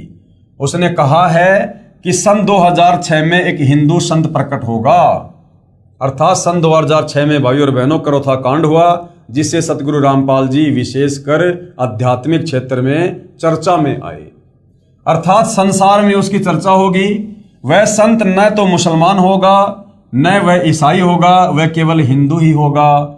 उस द्वारा बताया गया भक्ति मार्ग सर्व से भिन्न, यानी उसका ज्ञान तत्व ज्ञान शास्त्र अनुकूल होगा, सभी संत महात्माओं के मतलब विपरीत होगा सत्य। लेकिन वर्तमान में जो साधु संत महात्मा शास्त्रों के विरुद्ध ज्ञान दे रहे हैं, उनके अज्ञान के विरुद्ध होगा, तथा तथ्यों पर आधारित होगा, यानी शास्त्रों पर आधारित ज्ञान होगा, मनमुखी नहीं होगा। उसको ज्ञान में कोई पराजित नहीं कर सकेगा। सन 2006 में उस संत की आयु 50 व 60 वर्ष के बीच होगी। सतगुरु रामपाल जी महाराज का लेखक ने यहाँ पर जन्म लिखा है, लेकिन हमारी दृष्टि में यहाँ पर सतगुरु रामपाल जी महाराज का प्राकाट्य 8 सितंबर सन 1951 को हुआ। जुलाई सन 2006 में सतगुरु रामपाल जी की जो सांसारिक लीला में आयु है वो ठीक 55 वर्ष की बनती है, जो भविष्यवाणी अनुसार सही है। यानी नास्त्रदमस ने जो भविष्यवाणी एक हिंदू संत को लेकर की है, वो शब्दा शब्द सतगुरु रामपाल जी पर ही सटीक बैठती है, खरी उतरती है और किसी धर्म गुरु पर नहीं उतरती है। उस हिंदू संत द्वारा बताए गए ज्ञान को पूरा संसार स्वीकार करेगा, धीरे धीरे कर भी रहा है, 2030 तक पूरा संसार स्वीकार कर लेगा।